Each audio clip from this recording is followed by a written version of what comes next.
It took a single torpedo and 18 minutes to sink a ship the size of a city and tip a nation toward war. The sea is quiet now. It is always quiet in the way that very old places become quiet, not from peace, but from having held too much. The water off the southern coast of Ireland moves in long, slow swells, grey and silver by turns, catching what light the clouds allow. Somewhere beneath it, beneath the cold and the dark and the slow dissolution of a century, lies a hull that was once the pride of an ocean, the fastest and most beautiful passenger liner Britain had ever launched. A hull that carried, on one ordinary Friday afternoon in May of 1915, nearly 2,000 souls. You are not there. Not yet. You're here, wherever here is for you, in a warm room beneath soft covers, the world outside dim and retreating. Your breathing is already slower than it was. The day is finished. Whatever it asked of you, you have given. And now the only journey is inward and downward into the slow drift of a story told at the edge of sleep. This is the story of the RMS Lusitania, of the ship herself, vast and gleaming and full of life, of the morning she departed New York and the afternoon she vanished from the surface of the world, of the passengers who dressed for dinner and never arrived, of the men who gave warnings no one quite believed, of a second explosion that no official report could satisfactorily explain, of a captain who may have steered into danger or may have been steered into it by forces far beyond his cabin window. This is a story about what happens when the great machinery of nations grinds against the small, ordinary fact of human life. When a ship full of businessmen and infants and tourists and diplomats becomes, in the span of 18 minutes, a diplomatic event, a crisis, a turning point. But we will come to that slowly. We will come to it the way the sea comes to a shore, not crashing but arriving in quiet successive waves. Rest now, let the story find you. You find yourself on the edge of a particular moment in time, not May 1915 quite yet, but close enough to feel its weather. The world is at war, not your world, not the familiar frictions and anxieties of the present, but a world tilting hard into something it had never imagined possible. A war involving nearly every nation of Europe, consuming men and material at a rate that no general had predicted and no public had accepted.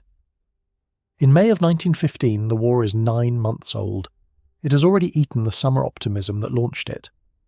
The boys who marched through cheering capitals the previous August, through London and Paris and Berlin and Vienna, have met the reality of industrial killing, the deep mud of Flanders, the indifferent mathematics of machine gun fire.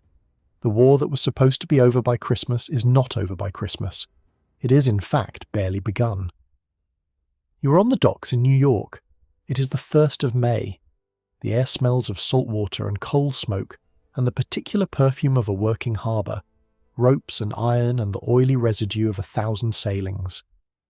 The piers of the Cunard line stretch long into the Hudson River, and at the end of one of them, enormous and pale against the grey morning sky, sits the Lusitania. She is magnificent. That is the only word that arrives without effort when you look at her. 4 great funnels rising from her superstructure, painted the warm ivory and black of Cunard. A hull so long, nearly 800 feet, that standing at the bow you cannot quite make out the stern. She's wider than many of the streets you know. She displaces fully laden almost 32,000 tons of water. She was built to cross the Atlantic in under 5 days, and she has done it, and she is not modest about it. If you enjoy listening to sleep stories like this one, about history and ships and the slow, careful way the past reveals itself, subscribe. New stories arrive here every week, and the next one will be waiting when you return. The Lusitania was launched in 1906 at the John Brown shipyard on the Clyde, the same river that had given Britain its maritime pride for generations. She and her sister ship, the Mauretania, were built in response to German competition, the Hamburg America Line and Norddeutsche. Lloyd had been building faster and more luxurious ships, and Cunard found itself in need of something extraordinary. The British government helped finance the sisters on the understanding that they could be requisitioned as armed merchant cruisers in time of war. This arrangement was standard. It was also, as it turned out, significant in ways no one fully appreciated until it was too late. For 8 years before the morning you are standing on this dock, the Lusitania has been crossing the Atlantic in both directions, carrying emigrants and millionaires and everyone in between. She has held the blue riband, the unofficial prize for the fastest Atlantic crossing, and she wears the distinction with the easy confidence of a ship that knows what she's capable of. She's not merely a vessel, she is an idea. She is a statement about what the 20th century could produce when it put its mind to beauty and speed and comfort simultaneously. And on this first morning of May 1915, she's preparing to sail from New York to Liverpool. The crossing will take approximately 6 days. It will be her 202nd voyage across the Atlantic. It will be the last. You do not know that yet. Neither do the passengers boarding her. They move up the gangplanks in their travelling clothes, some excited, some simply tired, some worried about the crossing in a way that has nothing to do with the weather. Because there is something else in the air this morning, something beyond the coal smoke and the salt, something printed in the newspapers. On the morning of May 1st, 1915, readers of the New York newspapers who happened to glance at the shipping announcements would have noticed something unusual. Beside the Cunard Line's advertisement for the Lusitania's departure, the sailing times, the ticket prices, the cheerful assertion of speed and comfort, appeared a notice. It was small. It was bordered in black. It was signed by the Imperial German Embassy. The notice read, in essence, that travellers intending to embark on ships of Great Britain or her allies were reminded that a state of war existed between Germany and Great Britain, that the waters around the British Isles were a zone of war, and that ships sailing in those waters did so at their own risk. It was a warning. Some read it as a threat. Some read it as propaganda. Some did not read it at all. The German embassy had placed the notice in newspapers up and down the eastern seaboard. They had intended it to run beside the shipping advertisements precisely, side by side, warning and invitation, allowing readers to make their own calculations. Whether through deadline issues or editorial decisions or simple inattention, the notice did not always appear precisely where the embassy had requested. But it appeared. It was there. It was, in retrospect, one of the clearest public statements of intent made by any belligerent nation during the First World War. You're reading it now, over the shoulder of a man in a grey overcoat standing at a newsstand on West Street. He reads it twice. He folds the paper under his arm. He looks at the great ship visible at the end of the pier, her funnels already beginning to exhale the first thin wisps of preparatory smoke. Then he walks toward the gangplank and boards. This is what is remarkable about the morning of May 1st, 1915. The warning was there. The passengers saw it, or could have seen it, or were told about it by friends and family who had seen it, and still nearly 2,000 people got on the ship. They boarded because they were sensible people who had made sensible calculations. The Lusitania was fast enough, they believed, to outrun any submarine. She was large enough, they felt, to be a difficult target. She was British enough, some hoped, to enjoy a kind of implicit protection from the rules of warfare that even Germany would not entirely abandon. And she was, after all, a passenger liner. She was carrying civilians. She was not a warship. The laws of war as understood in 1915 required a submarine to surface, to give warning, to allow passengers and crew to board lifeboats before any attack on a civilian vessel.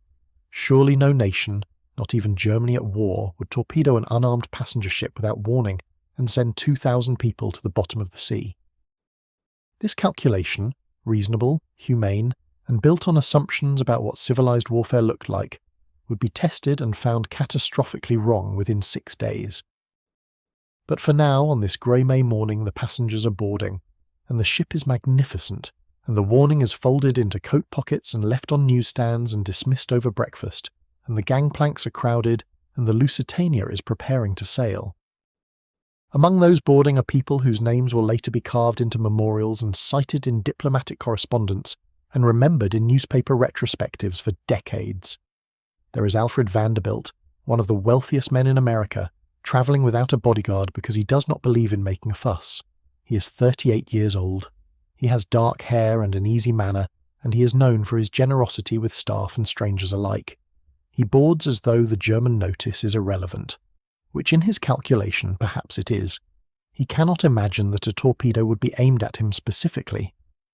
He cannot imagine that the calculation he has made, the same calculation made by nearly 2,000 others, could be wrong. There is Elbert Hubbard, the American writer and philosopher, travelling with his wife Alice. Hubbard is famous for a small essay called A Message to Garcia, which has sold in the tens of millions and made him one of the most widely read American writers of his generation.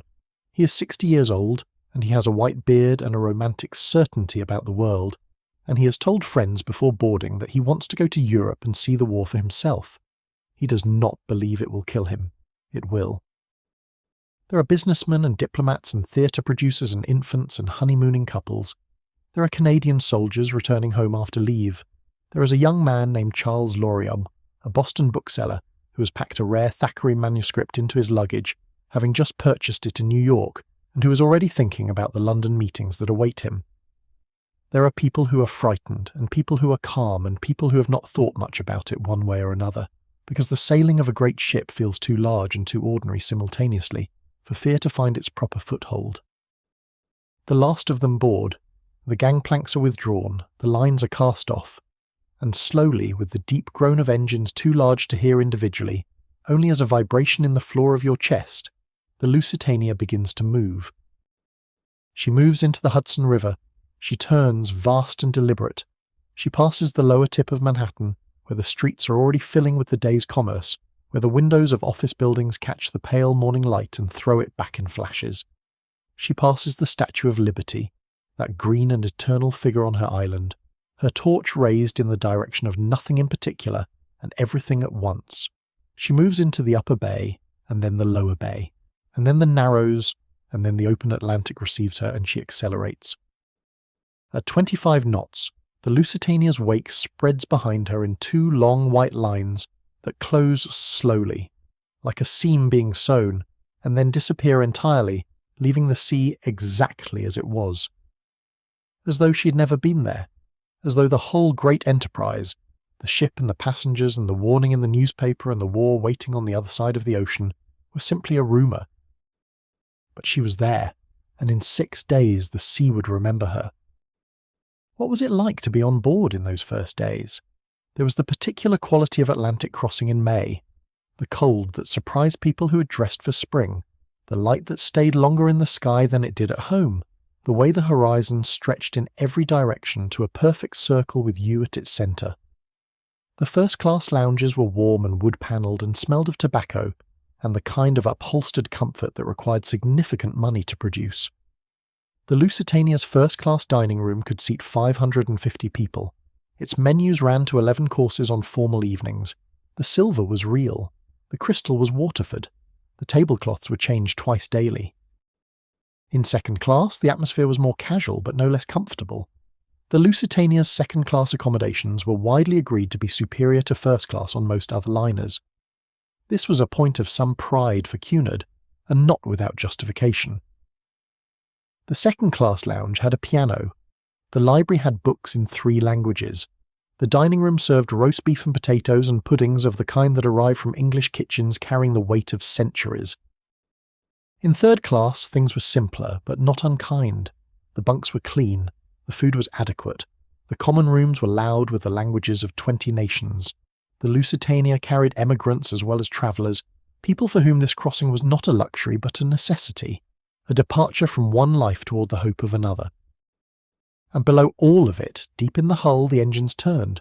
6 turbines, 4 propeller shafts, steam from 25 boilers fed from 192 furnaces. The sound was constant and low, and after the first day, you stopped hearing it consciously. It became the heartbeat of the ship. You felt it more than heard it, a steady, purposeful vibration beneath your feet, beneath your bed, beneath everything. The Lusitania was alive in the way that very complex machines sometimes seem alive. She moved through the water with intention. She responded to her helm. She had moods. The passengers learned to read the slight changes in vibration that meant the engines had been adjusted, the faint increase in roll that meant the sea was building somewhere ahead. After 2 days, most of them stopped thinking about the warning in the newspaper. The ship was too real for abstract threats. The ship was too present, too warm, too full of the small certainties of meals served on time and chairs that were exactly as comfortable as expected. Somewhere to the east, the U-boats were on patrol. To understand what the Lusitania meant in 1915, you have to understand what she meant in 1907, when she was new. She was not merely a ship, she was an argument, a demonstration, a statement of national pride delivered in steel and steam. The argument she was making was this: Britain still ruled the seas. Britain still built the best, the fastest, the most beautiful ships on earth. Germany could have her navy and her ambitions, and America could have her money and her growing merchant marine. But the North Atlantic, that old deep grey highway between the old world and the new, belonged to the ships that flew the Red Ensign. And no ship flew it with more authority than the Lusitania. She had been built at a cost of over £1.5 million sterling, with the British Admiralty contributing a substantial portion in exchange for certain provisions: the right to requisition her in wartime, certain specifications in her construction that would allow guns to be mounted on her decks if needed. These provisions would become deeply contested later, in the aftermath of her sinking. But in 1907, they were simply the terms of a business arrangement between a shipping company and a government, and neither party thought much about them. The Lusitania made her maiden voyage from Liverpool to New York in September of 1907. She arrived in New York to a reception that her captain would later describe as the most extraordinary spectacle he had seen in 40 years at sea. 100,000 people lined the shore. Tugboats circled her, blowing their whistles. Fireboats sent streams of water arching into the air. A British ship had crossed the Atlantic in 4 days and 15 hours, and the world, or at least the corner of it that cared about such things, was paying attention. She won the Blue Riband on that voyage, the record for the fastest Atlantic crossing, and held it, lost it briefly to her sister the Mauretania, and lived comfortably in a world where speed and size and luxury were the measures by which ships were judged. For 8 years she was simply one of the great ships, one of those fixed points in the geography of the modern world that people refer to the way they refer to famous buildings or well-known mountains, as things that are simply there, that have always been there, that will always be there. You're somewhere in the ship now, in the long hours of the second day out of New York. The sea has settled into a deep, slow rhythm. The swells come from the northwest, long and heavy, and the Lusitania meets them with a slight rise and fall that, once you find your footing, becomes almost pleasant. The sky's overcast but not threatening. The air smells of the open ocean, clean and cold and faintly electric, as though it has travelled a great distance to reach you. The first-class reading room is warm, the windows are salt-hazed. A woman in a grey wool dress is writing a letter at one of the small tables near the far wall, her pen moving in the deliberate way of someone choosing words carefully, someone who knows this letter may be read many times by the person receiving it. A steward moves through the room with a tray, collecting cups, replacing them with fresh ones, moving in that practised way of good service, present without being noticed, helpful without requiring acknowledgement. What was the Lusitania's interior like? The word that recurs in accounts from survivors and descriptions from the ship's promotional literature is the word spacious. The designers had achieved something unusual. They had built a ship that felt less like a ship and more like a grand hotel that happened to be moving. The first-class lounge ran nearly 100 feet along the length of the promenade deck, panelled in Georgian mahogany, furnished with chairs and sofas of the kind you sank into and did not particularly want to leave. The dome overhead was made of coloured glass. In the morning, when the sun came through at the right angle, it scattered pale greens and blues across the carpets below. The dining room was 2 decks high, with balconied galleries on the upper level. The columns were marble, the chandeliers were electric. The Lusitania had been built in the age of electric light, and she celebrated this in every room. There were no gas lamps here, no flicker and hiss of the previous century.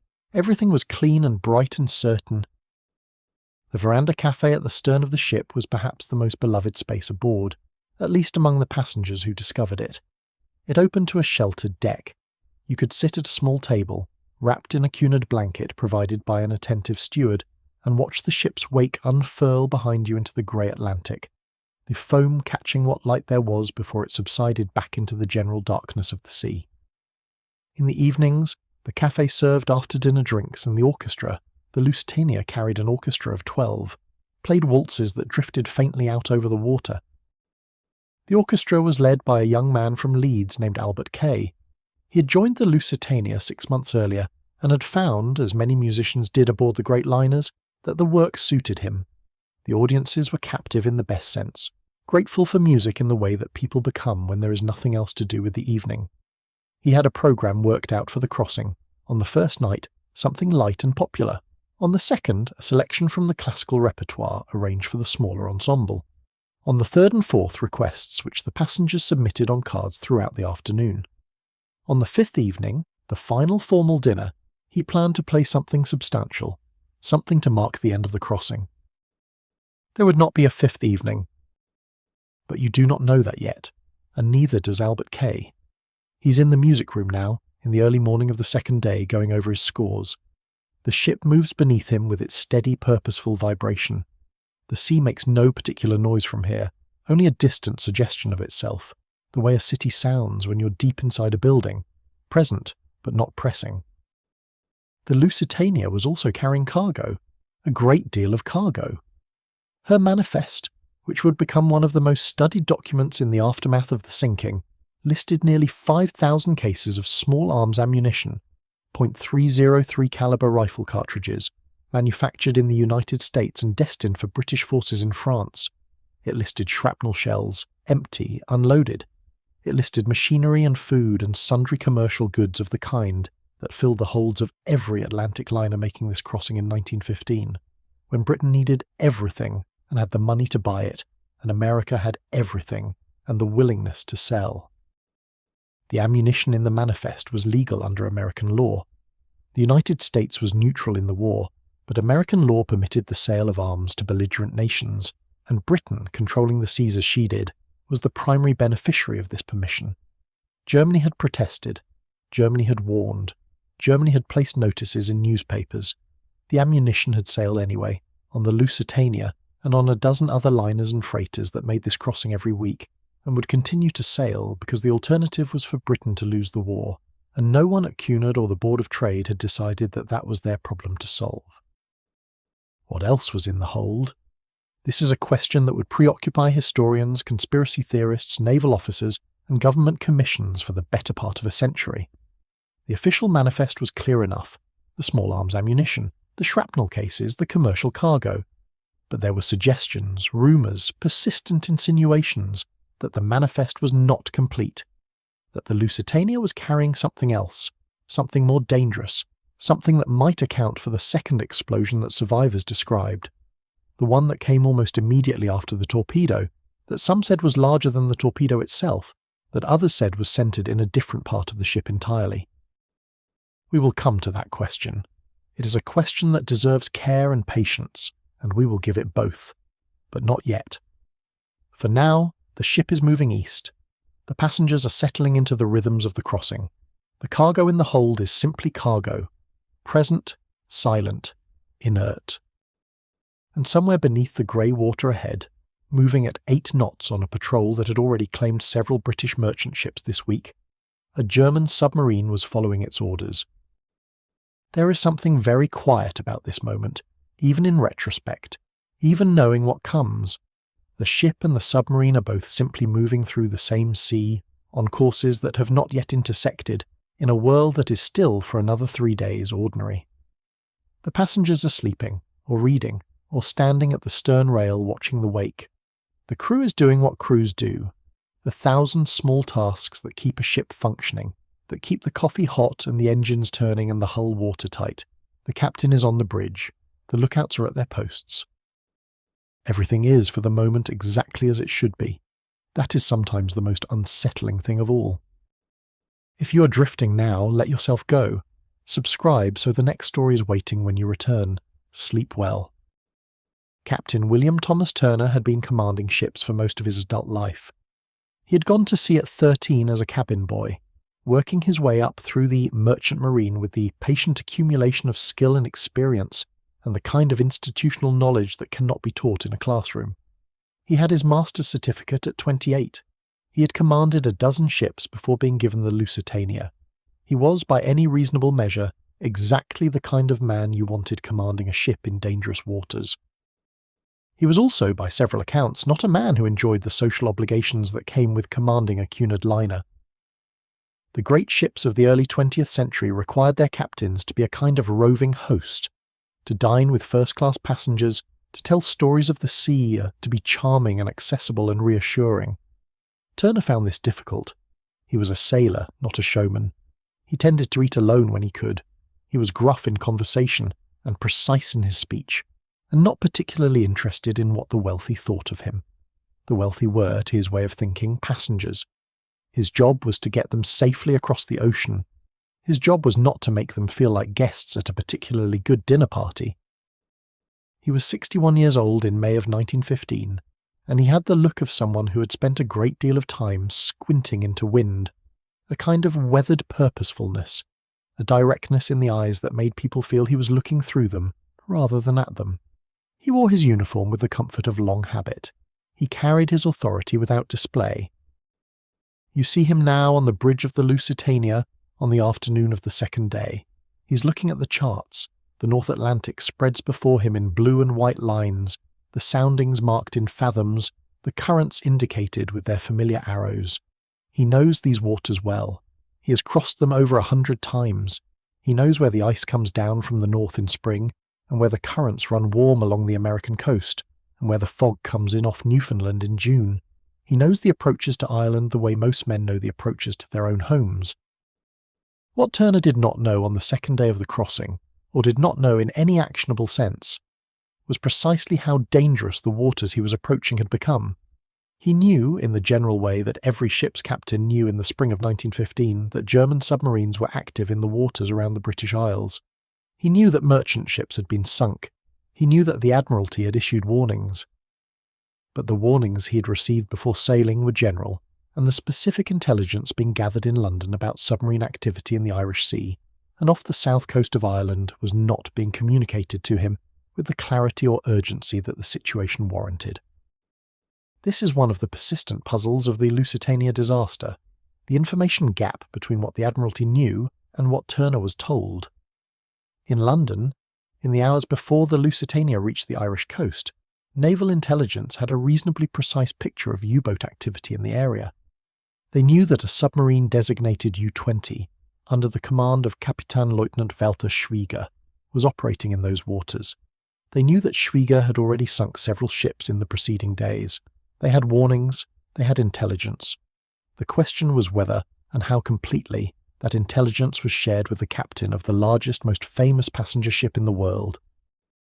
The Admiralty's instructions to merchant ships in wartime included recommendations to sail at high speed, to avoid headlands, to maintain a zigzag course. These were sound defensive measures against submarines.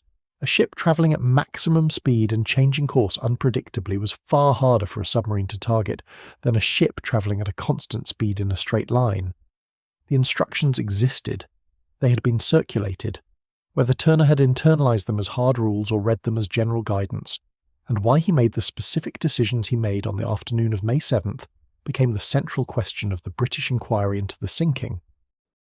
But that is later. For now, Turner is on his bridge on the second day of the crossing, and the ship is moving east, and the Atlantic is quiet, and whatever intelligence exists in London about the waters ahead has not yet shaped the course of the voyage in any decisive way. What were the passengers doing on the second day? The same things that passengers on long voyages have always done. The activities that fill the slow hours between meals and sleep with enough interest to prevent the mind from dwelling too heavily on where it is. In the gymnasium, a pair of businessmen were boxing, supervised by an amused instructor. On the promenade deck, walkers had established their morning circuits, nodding to each other as they passed, developing the small social familiarity that comes from shared exercise and shared space. In the writing room, half a dozen people were composing letters that would be posted in Liverpool, letters that began with descriptions of the voyage and ended with promises of arrival. In the first-class lounge, Alfred Vanderbilt was playing cards with a group of men he had met only the day before. The kind of game that proceeds without urgency, that is more about conversation than competition, that marks the particular leisure of people who have nothing they are required to do for the next several days. Vanderbilt had a gift for this kind of ease. He was rich enough that ease was simply the default condition of his life, but he wore it without the defensive self-consciousness of people who have to remind themselves that they deserve it. He was good company. The men playing cards with him thought so. They would say so later, in the accounts they gave to newspapers and inquiry commissions, and in the memories they carried for the rest of their lives. The Lusitania had a single wireless operator, or rather a chief operator and an assistant, who spent the crossing receiving and sending messages. Passenger telegrams were a significant source of income for the ship, and in 1915, the novelty of wireless communication had not entirely worn off. People sent messages to prove that it was possible, to reassure relatives of their safe progress, to conduct business that could not wait for arrival. The operators were busy throughout the voyage. They also received official messages from the Admiralty, messages about submarine activity, messages that were decoded and handed to Captain Turner on his bridge. We know some of what these messages contained. The record is incomplete. Some messages were decoded and handed to Turner but not preserved in any official file. Some were preserved, but their content is ambiguous. What we can say is that Turner received warnings about submarine activity in the waters ahead. What we cannot say, with the certainty that the question deserves, is exactly what those warnings told him to do. Was he told to change course? Was he told to increase speed? Was he told to sail a specific route that would have taken the Lusitania away from where U-20 was waiting? The answer to these questions, which seem like they should be simple, is that the record is neither simple nor complete, and that the gaps in the record have become, over the century since, a space in which controversy has taken up permanent residence.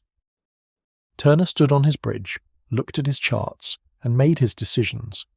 He was a man of experience and competence, and the kind of quiet confidence that comes from having made these decisions 100 times before, in conditions that seemed dangerous and turned out to be navigable. He was not a reckless man. He was not an inattentive man. He was a man who did what men of his generation and background did. He trusted his judgment, the accumulated weight of a lifetime at sea, and set his course accordingly. The sea on the third day grew a little rougher, a swell from the southwest. Nothing alarming, just the ordinary muscular movement of the Atlantic in spring. The Lusitania moved through it the way large ships move through such things, with a slight roll, a slight pitch, the creaking of woodwork that you heard only if you were in a quiet cabin and listening. Most passengers had long since found their sea legs. The few who had not were either in their cabins or had discovered, as generations of sea travellers had before them, that fresh air and fixed horizon lines helped considerably.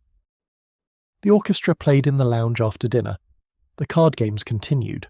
The conversations drifted from news of the war, which was not good, it was almost never good in May of 1915, to the comfortable speculation about New York restaurants and London seasons and the relative merits of hotels on both sides of the Atlantic. The passengers were, in these moments, exactly what they had always been. People on a ship, people crossing an ocean, people for whom the war existed as a subject of conversation rather than a present physical reality.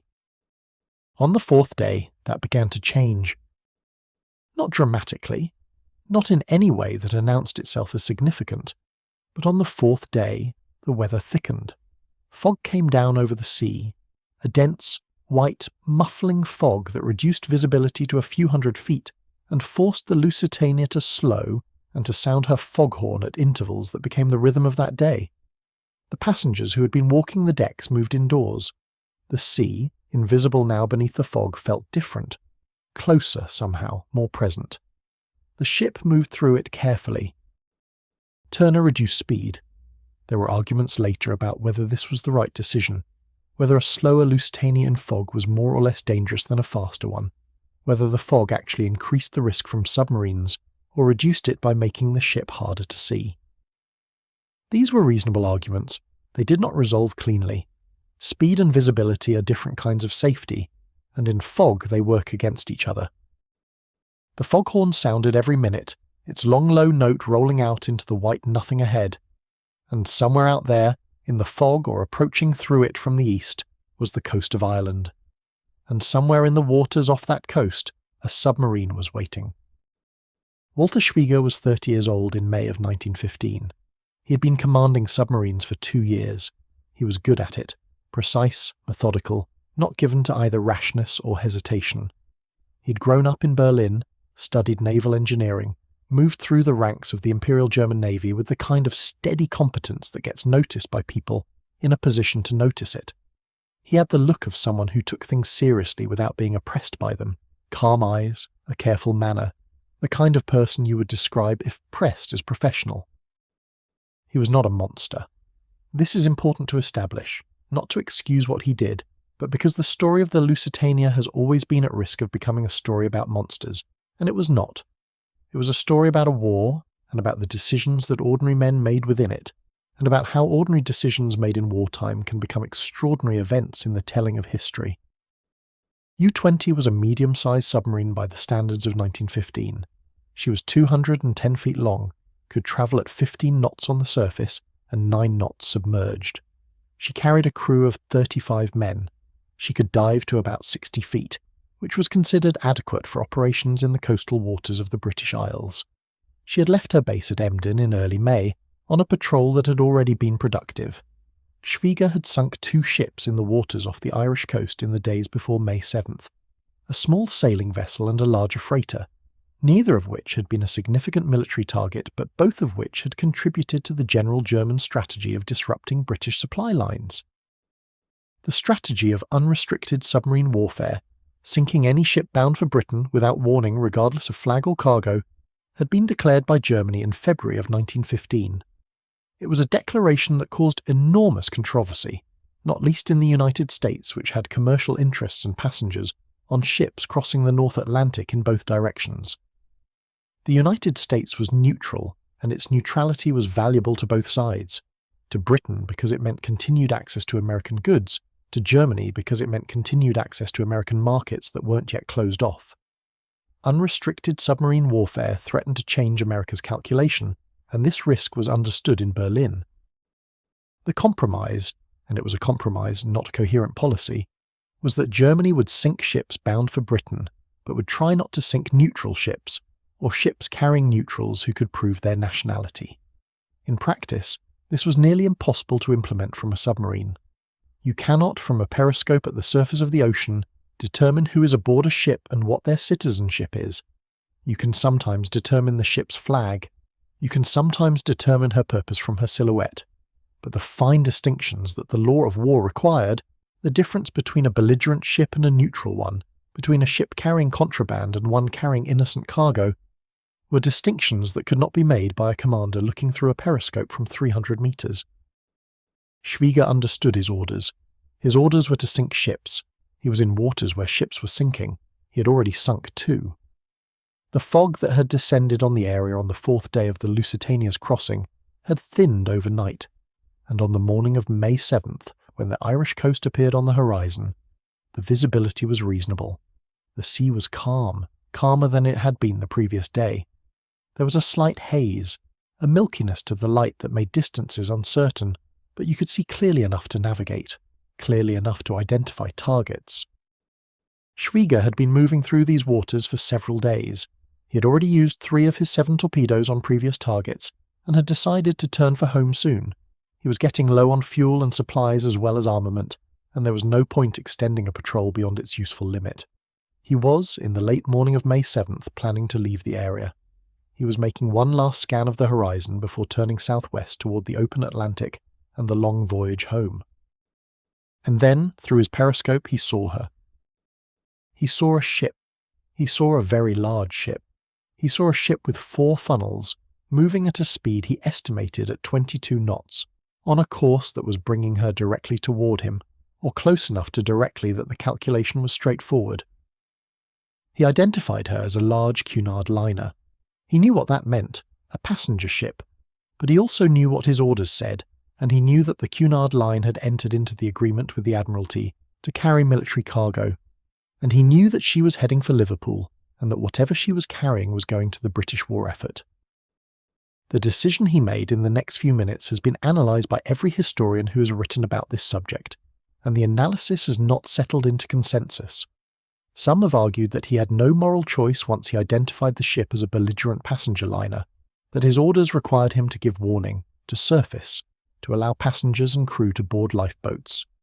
Others have argued that surfacing in waters patrolled by British warships would have been suicidal, and that the convention requiring warning had been formally waived by the German declaration of unrestricted submarine warfare months earlier.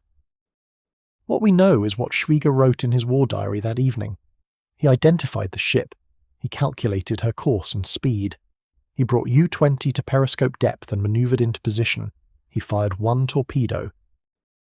He fired it at a range of approximately 700 meters, aimed at the Lusitania's starboard side, aimed at the space between the first and second funnels. He watched through his periscope as the torpedo ran true, the white trail of its wake cutting across the green water, and struck. He noted the time. It was 2 minutes after 2 in the afternoon, local time. What he saw next, what he wrote in his diary about what he saw next, was significant and contested. He noted a torpedo detonation, followed almost immediately by a second, larger explosion. The second explosion, he wrote, was much stronger than the first. It seemed to come from the interior of the ship, and it threw debris and steam high into the air. He did not know what caused it.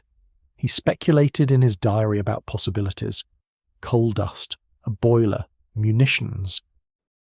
He watched as the great ship listed immediately and heavily to starboard. He watched as her bow went down. He noted the time again and calculated. He closed his periscope and dove to deeper water and moved away. He did not surface again near the scene. He saw nothing further of what happened to the people on the ship. He did not know, as he turned his submarine southwest and began the long journey home, how many people had died. He would not know until he reached port and read the newspapers. When he read the newspapers, he wrote nothing in his diary. There is no surviving record of what he thought or felt in the days after the sinking. He continued his naval career. He commanded submarines. He died in 1917, not in combat, but in a swimming accident. His leg caught in the propeller of a motorboat on the Rhine. He was 32 years old. None of this is offered in mitigation. It is offered in the spirit of accuracy, of telling a story that happened to real people rather than to symbolic figures. Schwieger was the man who fired the torpedo. He was a German naval officer obeying orders in a war that his country had started, fighting the way his country had told him to fight. The consequences of what he did were immediate and catastrophic, and ultimately far larger than he could have calculated when he looked through his periscope on that calm May afternoon. The torpedo ran true, 2 minutes after 2, 700 meters, one hit.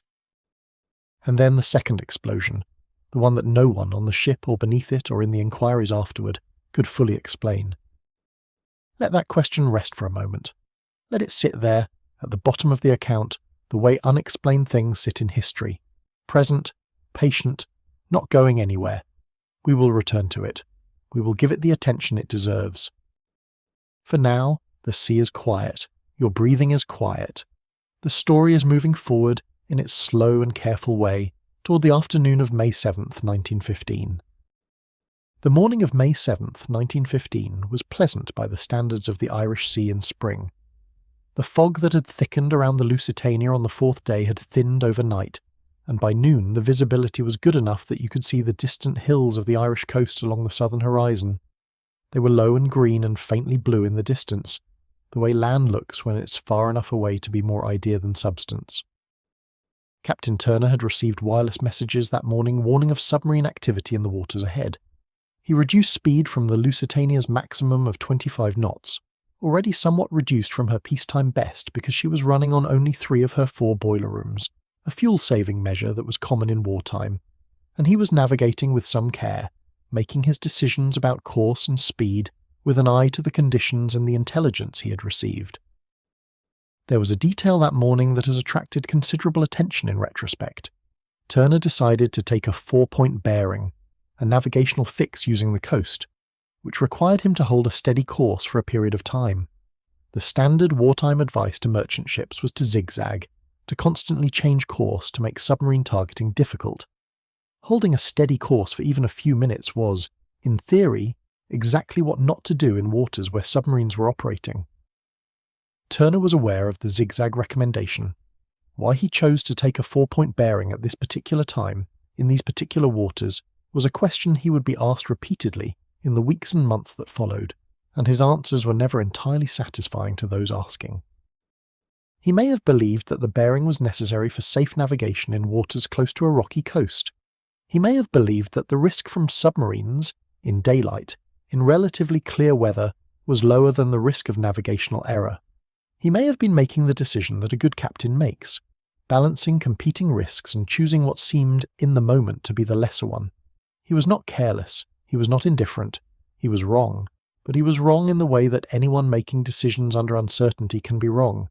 The evidence available to him did not unambiguously point to the decision that would have saved the ship. The passengers, in those last hours, were having lunch. The first-class dining room was full, or nearly full, of people finishing the midday meal. Soup and fish and cold meats, and the particular dessert that had become something of a Cunard specialty, a steamed sponge pudding with a sauce that the passengers asked about by name, and the kitchen produced without difficulty on every crossing. The conversation was, by all accounts, pleasant. The crossing was nearly over. Liverpool was tomorrow. People were thinking about what they would do when they arrived, about the relatives they would see, about the business they would conduct, about the particular relief of reaching the end of a long journey. In the second-class dining room, the atmosphere was similarly relaxed. A group of Canadian soldiers on their way home from leave were celebrating something. One of their number had just received word by wireless of a new baby at home, and the message had been read aloud to general approval and the kind of warmth that strangers offer to glad news when they are in a confined space with nothing else to do. There was applause, there were handshakes, the stewards brought additional drinks.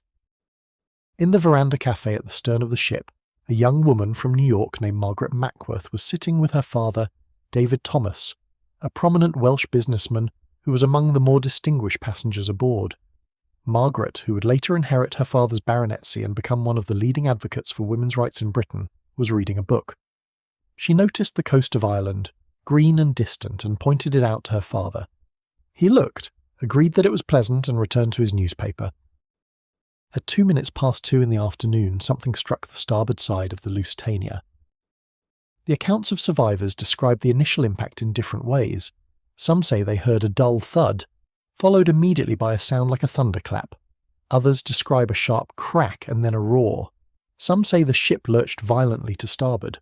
Others say the initial impact was surprisingly gentle.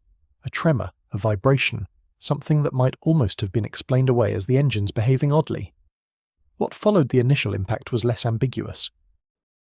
The second explosion was not gentle.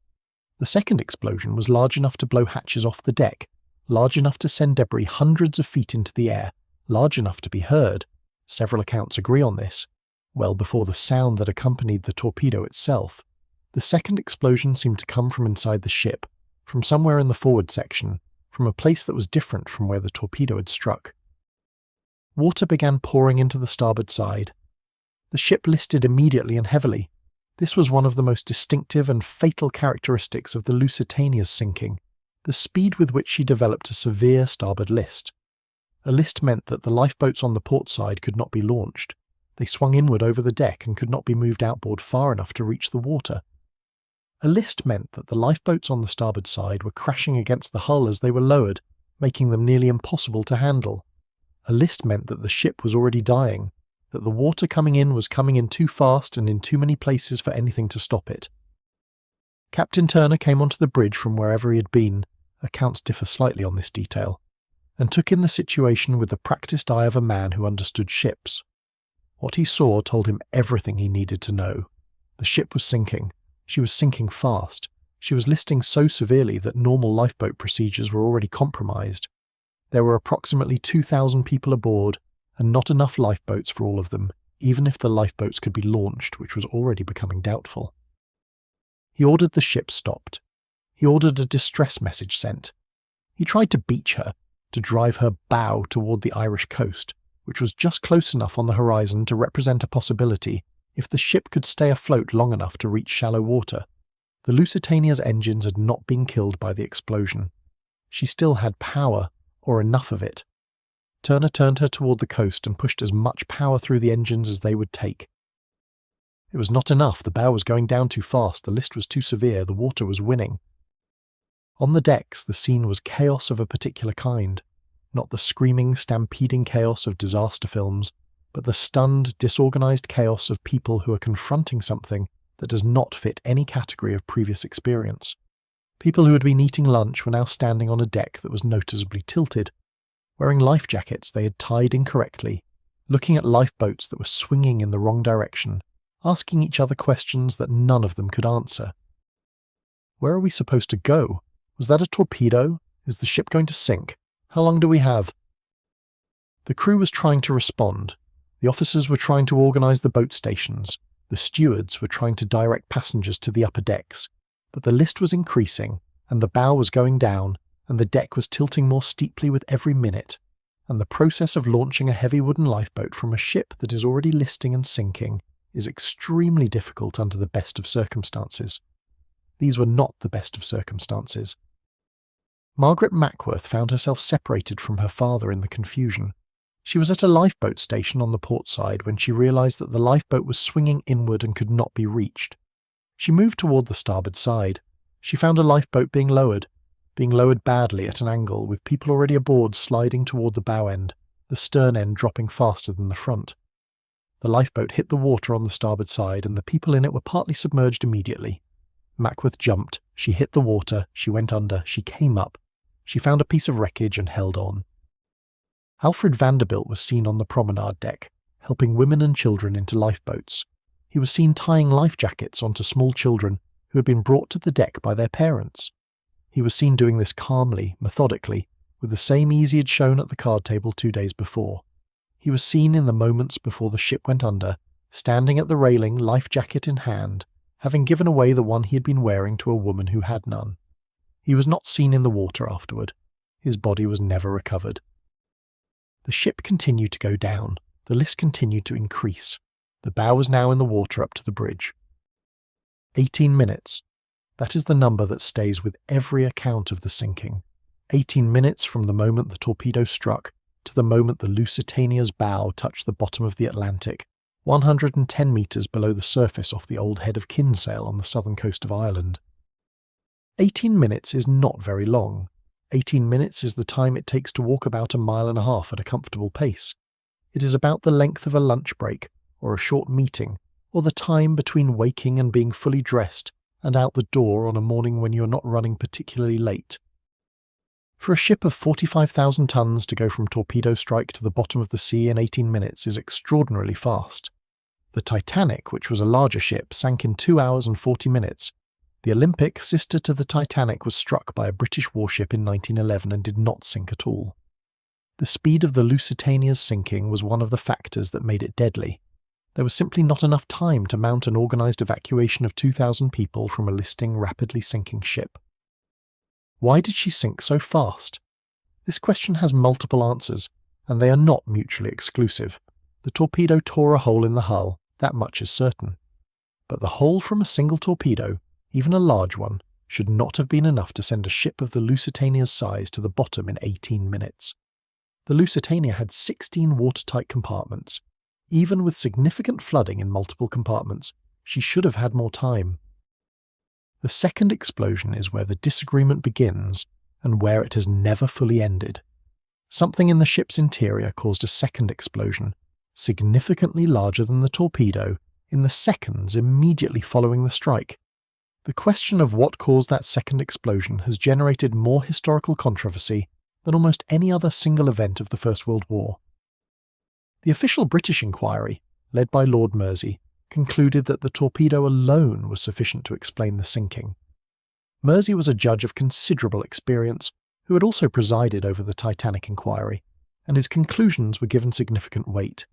His inquiry concluded that the second explosion was caused by coal dust, ignited by the torpedo, or possibly by a boiler explosion triggered by the rapid flooding. Both were plausible. Both were argued carefully. Both left significant room for doubt. The alternative theory, and it is a theory with adherents across a century of scholarship, was that the second explosion was caused by the munitions in the hold. The rifle ammunition listed on the manifest was not, in the chemical sense, explosive in a way that would cause a large secondary detonation, but there were persistent suggestions, never fully resolved, that the Lusitania was carrying something beyond what appeared on her official manifest. Something that would explain a secondary explosion large enough to sink a 45,000-ton ship in 18 minutes. What might that something have been? The suggestions over the decades have included artillery shells with live fuses, gun cotton, pyroxylin, and even completed shrapnel shells rather than the empty casings listed on the manifest. None of these has been definitively confirmed by documentary evidence. The wreck has been examined by divers and ROVs on multiple occasions, and the evidence from those examinations has been interpreted differently by different researchers. some concluding that the visible damage to the hull is consistent with an internal explosion, others concluding that it is consistent with the official explanation of torpedo and flooding alone. There is also the question of what the British government knew and when it knew it, and what it chose to reveal. The inquiry was conducted under wartime conditions by a judge appointed by the government, looking at evidence selected by parties with significant interests in a particular conclusion. Lord Mersey himself, in a private communication after the inquiry, expressed reservations about the proceedings that he never made public. The government files on the Lusitania were classified for decades. Some remain restricted or selectively released to this day. None of this proves a conspiracy. Governments in wartime classify information for many reasons, most of them ordinary, and none of them necessarily sinister. But it does mean that the complete picture of what happened on May 7, 1915 is not available to us even now, and that some of the gaps in the picture have been filled, over 100 years, with speculation and theory and the kind of passionate advocacy that complex historical events always attract. What we know for certain is simpler than the theories. A torpedo struck the ship at 2 minutes past 2. The ship began sinking. 80 minutes later she was gone. 1,198 people died. 761 survived. Among the dead were 94 children, many of them infants. Among the dead were 159 American citizens, a fact that would have enormous consequences for the relationship between the United States and Germany.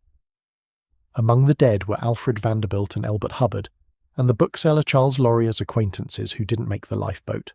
Among the dead were people whose names are not recorded anywhere, whose stories exist only in the gaps of the passenger lists and the imperfect memories of the survivors. Among the survivors was Margaret Mackworth, who spent 3 hours in the water before being pulled into a rescue boat. She was hypothermic and exhausted, and had swallowed a considerable amount of seawater, but she was alive. She would live to be 80 years old and would spend decades fighting for the political rights of women in Britain, and she would write a memoir of the sinking that remains one of the most precise and thoughtful accounts of the experience. She would never entirely stop thinking about the water, about the cold, about the hours of floating and not knowing. Among the survivors was Captain Turner. He was pulled from the water 3 hours after the ship went down. He was treated for hypothermia and shock. He was questioned almost immediately by naval authorities. He was criticised. He was inquired at. He was blamed in the immediate aftermath for choices that may or may not have contributed to the disaster. He maintained, to the end of his long life, that he had done what he believed was right. He lived until 1933 and died in his home in Great Britain, in a bed, at the age of 78. The rescue was performed by fishing boats and lifeboats from the coastal towns of Ireland, from Kinsale and Queenstown, now Cove, where boats went out as soon as the distress signal was received and rowed into the debris field that had been a passenger liner an hour before. The fishermen found wreckage and luggage and bodies, and among these survivors clinging to pieces of wood and upturned lifeboats and the cork rings that had been thrown into the water by crew members in the ship's final minutes.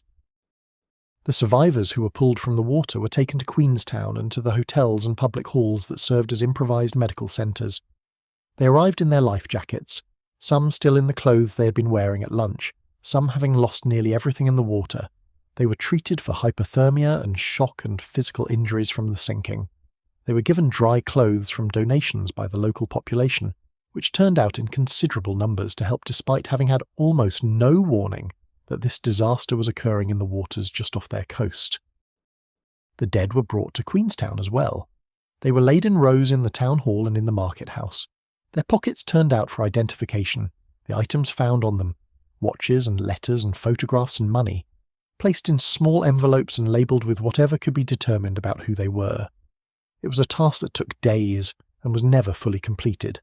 Some of the dead were never identified. Some bodies were never recovered at all. The sea kept what it kept, as it always does, as it always will.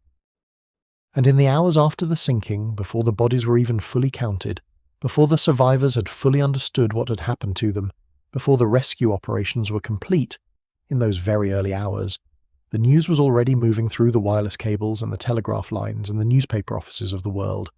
The Lusitania, gone, 18 minutes. The newspapers were already being reset. The headlines were already being written. Something was about to change. The news reached the newsrooms of New York within hours of the sinking. The first bulletins were incomplete.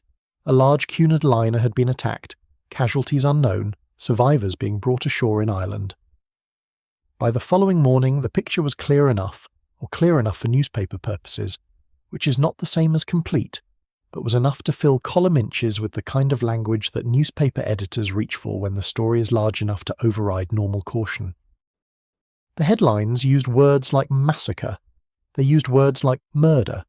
They used the image of 94 dead children as a fixed point around which the outrage of their coverage rotated.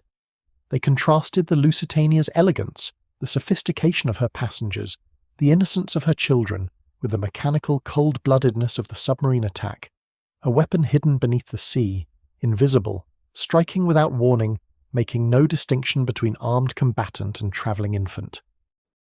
The response in the United States was not uniform, but it was broadly and genuinely outraged. Americans had been watching the European war for 9 months with the mixture of horror and detachment that great distances and official neutrality make possible. The war was real but remote. It was something that happened to Europeans in European fields and European seas for reasons that were at least partly European in their origin. American opinion was divided about who was right and who was wrong, divided about whether America should involve itself, divided about what neutrality actually required in practical terms. The sinking of the Lusitania was an event that concentrated this diffuse sentiment into something more focused. 159 American citizens were dead. They had been killed without warning, without the opportunity to board lifeboats, by a weapon that had struck a civilian ship in international waters. Whatever the arguments about contraband cargo and the legal technicalities of the war zone declaration, whatever the German government's formal justifications, the fact was available and simple. A passenger ship carrying Americans had been sunk and Americans had drowned. President Woodrow Wilson was at his desk in the White House when the news arrived. Wilson was a man of deep intelligence and careful deliberation, who had built his presidency around the idea that the United States could remain neutral in a European war while continuing to function as a normal member of the international community. This position was under constant strain. The British naval blockade of Germany interfered with American commerce. German submarine warfare interfered with American lives. Wilson had been trying to navigate between these two sources of interference without committing the United States to either side. The Lusitania threatened to make that navigation impossible. The death of 159 Americans, killed without warning, without even the courtesy of a surface attack that would have allowed them to know what was happening before it happened, was a provocation that could not easily be filed away into the diplomatic correspondence drawer and dealt with through notes and formal protests. Wilson understood this. His advisers understood this. The country, judging by the newspapers, understood this. And yet Wilson did not immediately call for war. He gave speeches about neutrality. He wrote diplomatic notes to Germany that were firm in language, but carefully calibrated to stop short of ultimatums. He said, famously, that there is such a thing as a man being too proud to fight, a phrase that was widely misunderstood and is still sometimes cited as evidence of weakness or equivocation, but which reflected in fact Wilson's genuine belief that the United States had a unique role to play in the world precisely because it had not yet given itself over to the passions that war produces. His Secretary of State, William Jennings Bryan, disagreed with even the firm notes. Bryan believed that the United States should be neutral in fact as well as in name, that sending strong diplomatic protests to Germany while allowing Britain to blockade Germany was not neutrality but partiality. He resigned over the Lusitania notes, the only Secretary of State to resign over a matter of policy in American history up to that time. His resignation made the front pages but did not change Wilson's course. Germany's response to the sinking was, in diplomatic terms, deeply miscalculated. The official government response, that the Lusitania had been carrying munitions and was therefore a legitimate military target, was legally defensible in a narrow sense but was spectacularly tone-deaf in a political one. The suggestion that the passengers should have known they were travelling on a ship carrying war materials and therefore bore some responsibility for their own deaths struck most Americans and most neutral observers as an argument that was true and appalling simultaneously. More damaging was the reaction in Germany itself. In some parts of the German press, and in some public reactions, the sinking was celebrated. A medal was struck, not by the German government, but by a private individual, commemorating the sinking. The medal showed the Lusitania sinking on one side and on the other an image of passengers buying tickets from a skeleton, with a caption that referenced the newspaper warnings about the danger zone. The medal was produced in small numbers but was reported extensively in the Allied press, where it became a powerful symbol of what the war against Germany was supposed to be about. The British government's response was to use the sinking as the propaganda it was. Posters appeared within weeks showing the Lusitania going down, urging men to enlist. The image of the sinking ship, vast and beautiful and full of innocent civilians, going down beneath the cold Atlantic, became one of the central images of British recruiting campaigns for the remainder of the war.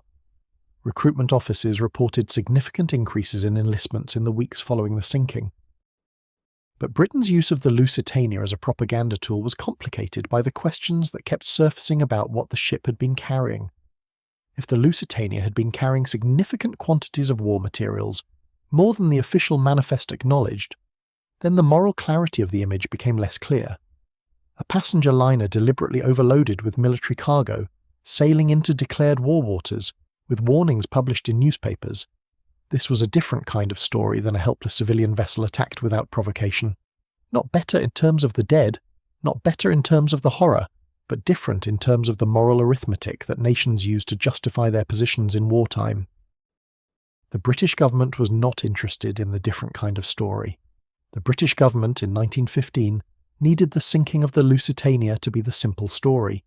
Innocent civilians, German barbarism, moral clarity. The Lusitania inquiry under Lord Mersey was organised to produce and protect this story. The classified files were classified. The uncomfortable questions were answered in ways that moved as quickly as possible past the discomfort. This is not a judgment, or rather, it is a judgment, but it is a judgment offered in the spirit of understanding rather than condemnation. Britain in 1915 was in the second year of a war that was costing her 100,000 casualties a month. She needed American support. She needed the moral case for her side of the war to be clear and compelling. The sinking of the Lusitania was the most powerful argument for that moral case that had yet presented itself. You do not make that argument more powerful by acknowledging the complications. And so the complications were managed, and the story was told in its simpler form. And the world responded to the simpler form because the simpler form was genuinely, factually, tragically true, however many complications surrounded it. Children had drowned. That was true. Americans had died without warning. That was true. A passenger ship had been sunk by a military weapon. That was true. Whatever else was true was something that could be, and was, held for later. And in the days that followed the sinking, ordinary people on both sides of the Atlantic tried to make sense of what the numbers meant. 1,198 dead, 761 saved, 94 children drowned, 159 Americans gone without warning in a sea that their government had declared neutral. The numbers were in every newspaper, read at breakfast tables and in offices and on street corners, and people studied them the way people study numbers when they are trying to locate something in a figure that a figure cannot fully contain, which is always when what is being numbered is human lives. The letters began arriving at the offices of the Cunard Line in Liverpool and in New York, almost before the rescue ships had reached Queenstown. They came from the relatives of passengers who had not yet been confirmed among either the living or the dead. They asked questions that no one at the Cunard offices could answer with certainty, because the lists were incomplete, because identification was imperfect, because the sea had taken some people away entirely and left no record of them beyond a name on a manifest and an empty berth in a ship that no longer existed. These letters were kept. They exist in archives. Their questions are still questions, in the sense that they were never fully answered for the people who wrote them, though the answers are now known in most cases and can be found in the historical record. The letters are written in the handwriting of 1915, careful, deliberate, the kind of handwriting that people still practiced when handwriting was a skill taught in schools and tested in examinations. They are written in the language of people who have not yet allowed themselves to use the word grief, because using the word grief would be an acknowledgement that there is something to grieve, and they are not yet ready to make that acknowledgement. What question remains unanswered for you in this quiet space between sleep and waking? What do you find yourself holding? The image of the ship going down, the 18 minutes, the second explosion that no inquiry could entirely explain, the warning in the newspaper that people read and dismissed and then boarded anyway, because the calculation they made seemed reasonable, because the world as they understood it had rules that they believed would hold. The world has rules, sometimes the rules hold, sometimes they do not. Sleep is patient, it will wait for the answers or carry you past the questions entirely. If you are drifting now, let yourself go. Subscribe so the next story is waiting when you return. Sleep well. The formal inquiry into the sinking of the Lusitania opened in London in the middle of June 1915, approximately 6 weeks after the ship went down. It was conducted under the Merchant Shipping Acts by a court of inquiry presided over by Lord Mersey, the same judge who had conducted the Titanic inquiry 3 years earlier. The timing and structure of the inquiry reflected the wartime context in which it was taking place. It was not a leisurely academic examination of a historical event, but a formal proceeding in the middle of an ongoing crisis, subject to the practical and political constraints that wartime imposes on all official activity. Mersey was 72 years old and experienced in every sense that the word can carry. He had been a barrister, a member of Parliament, a judge of the Probate, Divorce and Admiralty Division, and the president of the Probate, Divorce and Admiralty Division before his elevation to the peerage. He was not a man who could be easily pushed around, which made it all the more interesting that he was ultimately not satisfied with the inquiry he presided over. The inquiry called survivors and naval experts and maritime officers and engineering witnesses. It examined the evidence about the torpedo, the second explosion, the behaviour of the ship in the minutes before and after the strike. It heard testimony about Captain Turner's decisions, the speed reduction, the course taken, the decision to take a 4-point bearing at the moment he did. It produced a report that assigned primary blame to Germany for the sinking and found that Captain Turner had not been guilty of any negligence that contributed materially to the loss. Turner was relieved by the finding, though the process of arriving at it had not been comfortable. He had been questioned extensively about his decisions, and the questioning had carried the implication, sometimes made explicit, that a more cautious or more attentive captain might have done things differently. Turner maintained throughout that he had done what he believed to be correct under the circumstances. The inquiry accepted this, after a fashion, though the Attorney General's office had initially taken a harder line and had to be overruled. What the inquiry did not fully address, could not fully address in its wartime context, were the questions that would prove most durable in the historical record. The question of the second explosion, the question of the cargo, the question of what the Admiralty had known and when, and what they had communicated to Turner, and whether that communication had been adequate to the danger. These questions were not entirely ignored. They were present in the testimony, raised by witnesses, acknowledged by counsel. But the manner in which the inquiry disposed of them, quickly, with conclusions that did not invite further examination, reflected the political realities of 1915. Britain was at war. The Lusitania inquiry was being watched by America and by the neutral world. Any conclusion that suggested the ship had been carrying significant undeclared munitions would have complicated the legal and moral position Britain was advancing in diplomatic correspondence with Germany and the United States. Any conclusion that suggested the Admiralty had failed to adequately warn or protect the ship would have raised questions about competence and decision-making at the highest levels of naval authority. Lord Mersey understood this. He was not a naive man. In a private communication sometime after the inquiry, a communication that has been cited in various historical accounts, but whose exact provenance remains somewhat uncertain, he reportedly expressed the view that the inquiry had been a whitewash. The word whitewash is a strong one, particularly from a judge of Mersey's experience and authority. Whether he used it, and in what precise context, and with what degree of conviction, is something that the historical record does not establish with complete certainty. What is established is that Mersey declined a knighthood that was customarily offered to judges who presided over major inquiries, and that his reasons for this decline were never publicly stated. The inquiry's conclusion stood. Its questions, the ones it had not fully answered, did not go away. They were absorbed into the historical literature on the Lusitania, which began accumulating almost immediately after the sinking, and has not stopped accumulating since.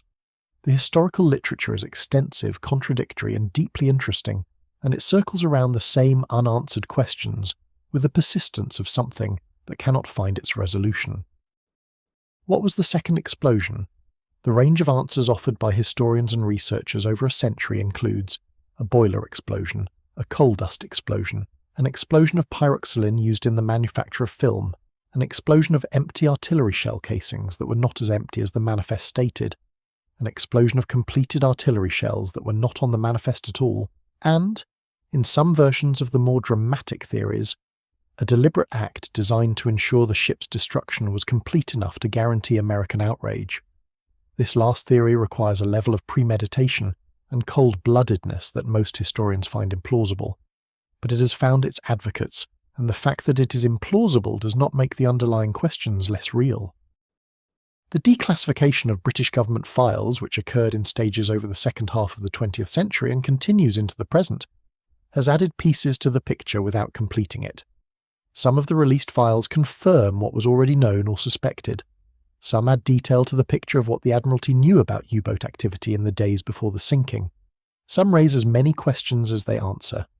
None of them constitutes the single document that would settle the matter definitively if such a document exists. The wreck itself has been examined. It lies on the seafloor off the old head of Kinsale at a depth of about 93 metres, reachable by divers, accessible to ROVs. It has been dived extensively, beginning in the 1930s and continuing through multiple expeditions over subsequent decades. In recent years, sonar mapping and more sophisticated underwater photography have produced detailed images of the hull. The images show a ship that is significantly more damaged than would be expected from torpedo damage alone, though the interpretation of this observation remains predictably contested. The Lusitania inquiry, like the ship herself, settled into the bottom of the historical record, not gone but not entirely accessible. Its conclusions are on paper, its silences are in the spaces between the sentences. Its unanswered questions persist in the way that unanswered questions always persist, quietly, patiently, not requiring anyone to answer them, simply existing as the shape that the full picture would take if the missing pieces could be found. The American inquiry conducted by Senator William Alden Smith ran parallel to the British proceedings and reached broadly similar conclusions, though it was characterized by a directness that some found refreshing and others found undignified. Smith was not a maritime lawyer. He did not pretend to be. He asked basic questions and pressed for basic answers, and did not allow the weight of expert testimony to obscure the simple human facts at the centre of the case. His inquiry, like Mersey's, concluded that Germany bore primary responsibility. Unlike Mersey's, it made pointed observations about the inadequacy of lifeboat drills, the inadequacy of preparation, the inadequacy of warnings, observations that were noted at the time and forgotten almost immediately in the press of subsequent events. The families of the dead filed claims. The legal proceedings were complicated by the international nature of the disaster, by questions of jurisdiction, by the Limitation of Liability Act, which limited the shipping company's financial exposure to the value of the surviving ship. In the case of the Lusitania, a value that was considerably reduced by the fact that the ship was at the bottom of the Irish Sea. The families received modest settlements over many years. None of them felt the settlements were adequate. Most of them would not have known how to define adequacy in this context, because there is no financial value that translates accurately into the loss of a person. The most difficult testimony at both inquiries came from the survivors who had been in the water. Not because their accounts were inconsistent. They were largely consistent in the way that accounts of overwhelming sensory experience tend to be, filled with specific physical details that the mind preserves, because they were immediate and real, and because the mind has no other category to put them in. The difficult thing about this testimony was the quietness of it. The people who had been in the water for 2 and 3 hours, who had watched others disappear around them, who had been pulled into rescue boats in the last stages of hypothermia, these people spoke about their experience in a tone that was almost clinical, as though they were reporting on something that had happened to someone else, someone nearby, someone they had watched very carefully. This is one of the ways that extreme experience is encoded. The event is so large that normal emotional language cannot contain it, and so the language defaults to description, what the water felt like, what the sounds were, what they could see in the direction of the coast. The emotion is present, but it is held behind the description, the way the sea is held behind a seawall, by structure and by necessity, not because it is absent. The survivors who spoke at the inquiries had, by the time they gave their testimony, been living with what had happened to them for several weeks. The acute shock had passed. The hypothermia had resolved. The physical injuries, the bruises, the cuts, the damage from cold water had mostly healed. What remained was a different kind of damage, the kind that does not appear on the surface, and that the medical vocabulary of 1915 did not yet have adequate words for. The word trauma, in the clinical sense that we now use it, was not yet in common circulation.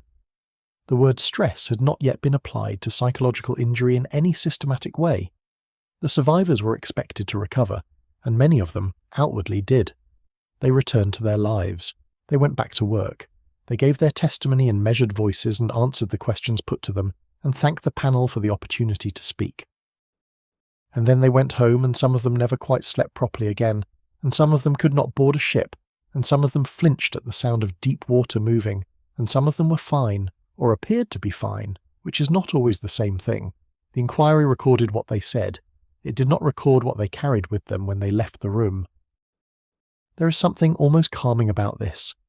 The unknowability of certain historical events is not a failure of the historical process. It is simply an accurate description of the condition of most events, that they happened fully, in all their complexity, and that we receive only parts of them. The parts are real. The reconstruction is real. The gaps are also real. A story told with its gaps acknowledged is more honest than a story told, as though all the pieces are present and all the questions are answered. The Lusitania went down in 18 minutes and the inquiry took 18 days, and the historical argument has now been going for over 100 years. None of these periods of time is sufficient to fully account for what happened. This is not unusual. It is the condition of history. You may be drifting now. The questions do not require your immediate attention. They have been waiting since 1915 and they will continue waiting. What you need now is not answers, but the quiet, the warmth, the slow settling of thought into something less demanding. Let the inquiry rest. Let the silences be silent. The Lusitania did not immediately pull the United States into the war. This surprises some people, who have been told that the sinking of the Lusitania was what brought America in. It is closer to the truth to say that the sinking of the Lusitania was the beginning of the process that eventually brought America in, and that the process took nearly 2 years. In those 2 years, the diplomatic notes went back and forth between Washington and Berlin. Wilson demanded explanations. Germany provided explanations and apologies that were never quite adequate. Germany promised to restrict its submarine warfare. Germany violated its promises. Wilson demanded more explanations. The cycle repeated with variations in language and tone and the precise nature of the violation through 1915 and 1916. There was another event in August of 1915 that moved the process along, the sinking of the Arabic, another British liner, with the loss of 2 American lives. Germany apologized, made the Arabic pledge, a promise not to sink passenger liners without warning and without ensuring the safety of passengers and crew. This pledge was sufficient for Wilson, who wanted reasons to believe that the crisis could be managed without war, and who was facing a presidential election in 1916 that he would partly run on the slogan, "He kept us out of war." He won that election. 6 months later, Germany resumed unrestricted submarine warfare, having calculated that it could defeat Britain through economic blockade before the United States could mobilize its military and deploy it effectively in Europe. This calculation was not irrational. American military mobilization in 1917 was not a fast or simple process. The army was small, the equipment was limited, the training was inadequate. Germany believed it had a window, a period of perhaps a year during which it could starve Britain into surrender before the American factor became decisive. The calculation was wrong. It was wrong about the speed of American mobilization, which proved faster than expected. It was wrong about the effect of the submarine blockade on Britain, which proved more resilient than Germany had hoped. And it was wrong, most fundamentally, about the political and psychological effect of returning to the policy that had killed 1,500 people on the Lusitania 2 years earlier. When Germany announced the resumption of unrestricted submarine warfare in February of 1917, and when this was followed almost immediately by the Zimmermann telegram, a German proposal to Mexico suggesting a military alliance against the United States in exchange for assistance in recovering Texas, New Mexico, and Arizona, The combination was sufficient to convert Wilson's reluctance into action. Wilson, who had said in 1916 that there is such a thing as a man being too proud to fight, went before Congress in April of 1917 and asked for a declaration of war against Germany. Congress provided it. American soldiers began arriving in France in 1917, in numbers that grew through the year and into 1918.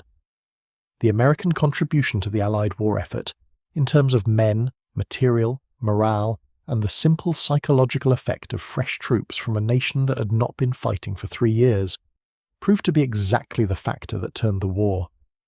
The German spring offensive of 1918, designed to win the war before American forces became decisive, failed. The Allied counter-offensives of the summer and fall of 1918, supported by American troops and American material, succeeded. Germany requested an armistice in November of 1918. The war ended. The Lusitania memorial debate that emerged in the years following the war was itself a quiet kind of argument about what the ship meant and to whom it belonged. Britain claimed her as a symbol of German barbarism and Allied resolve. America claimed her as a symbol of the price of neutrality and the stakes of eventual commitment. Ireland, where most of the dead had been brought ashore and where many were buried, had a more complicated relationship with the event. A country that was not yet independent, that had its own grievances with Britain, that found itself mourning passengers who had been brought to its shores by a catastrophe that was, in the most immediate geographic sense, its own. The town of Queenstown, now Cove, received the dead and cared for the survivors with a generosity that its small size and limited resources made remarkable. The residents gave what they had. They gave dry clothing from their wardrobes and food from their kitchens and space in their homes when the improvised medical centres were full. The mass graves in the Old Church Cemetery at Cove contain over 100 Lusitania victims whose identity was never established with certainty. People who entered the historical record only as names on a passenger list and left it only as numbers in a casualty count, their individual stories ending in a small Irish churchyard without a marker that a family member could find. The distinction between remembered and forgotten is not a distinction between important and unimportant. It is a distinction between documented and undocumented, between the people whose photographs were preserved and the people whose photographs were not, between the passengers whose names appear in newspaper accounts and the crew members whose names were never collected in the same way. History has a strong preference for the documented. It is drawn toward the famous and the articulate, toward the people who left letters and memoirs and who had relatives who kept records. It is less reliable on the subject of everyone else. Everyone else died too, in the same water, in the same 18 minutes, in the same cold. Was the Lusitania the cause of all this? The causal chain is long and has many links. The German decision to resume unrestricted submarine warfare was decisive. The Zimmermann telegram was decisive. Wilson's own evolving judgment about American national interest was decisive. The Lusitania was one element in a complex of causes, not the single trigger that a simplified narrative might suggest. But it was a significant element. The Lusitania established in May of 1915 that Germany was willing to conduct its submarine campaign without the restrictions that American opinion required. Every subsequent German action in the same vein was measured against the Lusitania. When the Arabic was sunk, it was the Lusitania that people referred to. When Germany announced the resumption of unrestricted warfare in 1917, it was the Lusitania that the newspapers cited. The ship had become, in the 2 years between her sinking and American entry into the war, a standing point of reference, a symbol of what Germany was capable of and what America could not indefinitely absorb without response. In this sense, the Lusitania's influence on the outcome of the war was larger than the ship herself. She was a passenger liner. She was carrying travellers and cargo and ordinary human activity across an ocean. She was not a battleship. She was not a fleet. She did not sink with a fighting complement of sailors who understood they were risking their lives in naval combat. She sank with tourists and businessmen and children, and this was why her sinking mattered politically and diplomatically in ways that military engagements rarely did. This is the paradox at the centre of the Lusitania story. The ship mattered because she was not a warship. The people on board mattered because they were not soldiers. The sinking mattered because it violated the rules that were supposed to distinguish between combatant and civilian, between military target and neutral vessel, between the acceptable brutalities of war and the unacceptable ones. These rules were imperfect in 1915. They are imperfect now, but they exist because the alternative, war conducted without any distinction between the military and the civilian, between the armed and the unarmed, is a condition that no civilization has ever found it possible to sustain without catastrophic erosion of the most basic assumptions about what human life is worth. The Lusitania was a test of those assumptions. The test produced ambiguous results. The rules were violated, and then the violation was apologized for, and then the violation was resumed, and then the country whose citizens were among the dead finally entered the war. It took 2 years. In those 2 years, the assumption survived, in the specific sense that they remained operative as a standard against which behavior was measured, even when that behavior fell short of the standard. The rules held as rules even as they were broken. There is something instructive in this, something that is not quite comforting and not quite the opposite of comforting, but that sits in the space between them. Rules can be violated and still remain rules. Standards can be fallen short of and still remain standards. History moves forward through the gap between what is and what ought to be, and the gap is permanent, and the moving never stops. The Lusitania carried its passengers east toward a world at war, and the world at war swallowed it, and eventually the world at war swallowed much else besides, and eventually it was over, and the world built new rules and new standards on the rubble of the old ones, and the new rules were imperfect too, and the new standards were fallen short of too, and the process continued. The sea does not notice any of this. The sea was there before the rules and will be there after them. It receives what sinks into it and holds what it receives, and gives back what it chooses and keeps what it keeps. Off the old head of Kinsale, the hull of the Lusitania lies in the dark. The cold water moves through what remains of the great ship's rooms, through the dining saloons and the reading rooms and the corridors where passengers walk toward their lunch tables on the afternoon of May 7th, 1915. The fish move through it. The dark moves through it. Time moves through it in the way that time moves through everything submerged, very slowly and all at once, and without distinguishing between the years. A ship that took 18 minutes to sink has now been on the bottom for over a century. That is a different kind of time entirely. And if you're still listening now, if you have travelled this far with the Lusitania, through the dining saloons and the warning in the newspaper and the 18 minutes and the long diplomatic years that followed, then you already know what it means to sit with something unresolved and let it rest. The questions are still there. The sea is still there. The dark is gentle.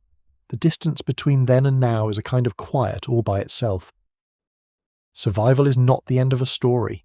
It is a different kind of beginning. The 761 people who were pulled from the water off the old head of Kinsale, or plucked from lifeboats by fishing vessels from the Irish coast.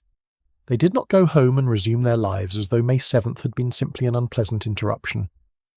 They went home carrying something that does not have a simple name, something that falls between memory and wound, and they lived with it for whatever years remained to them. Margaret Mackworth went home to Britain. She recovered from the physical effects of the sinking, the hypothermia, the exhaustion, the seawater she had swallowed, more quickly than she recovered from the psychological ones. She had nightmares for years.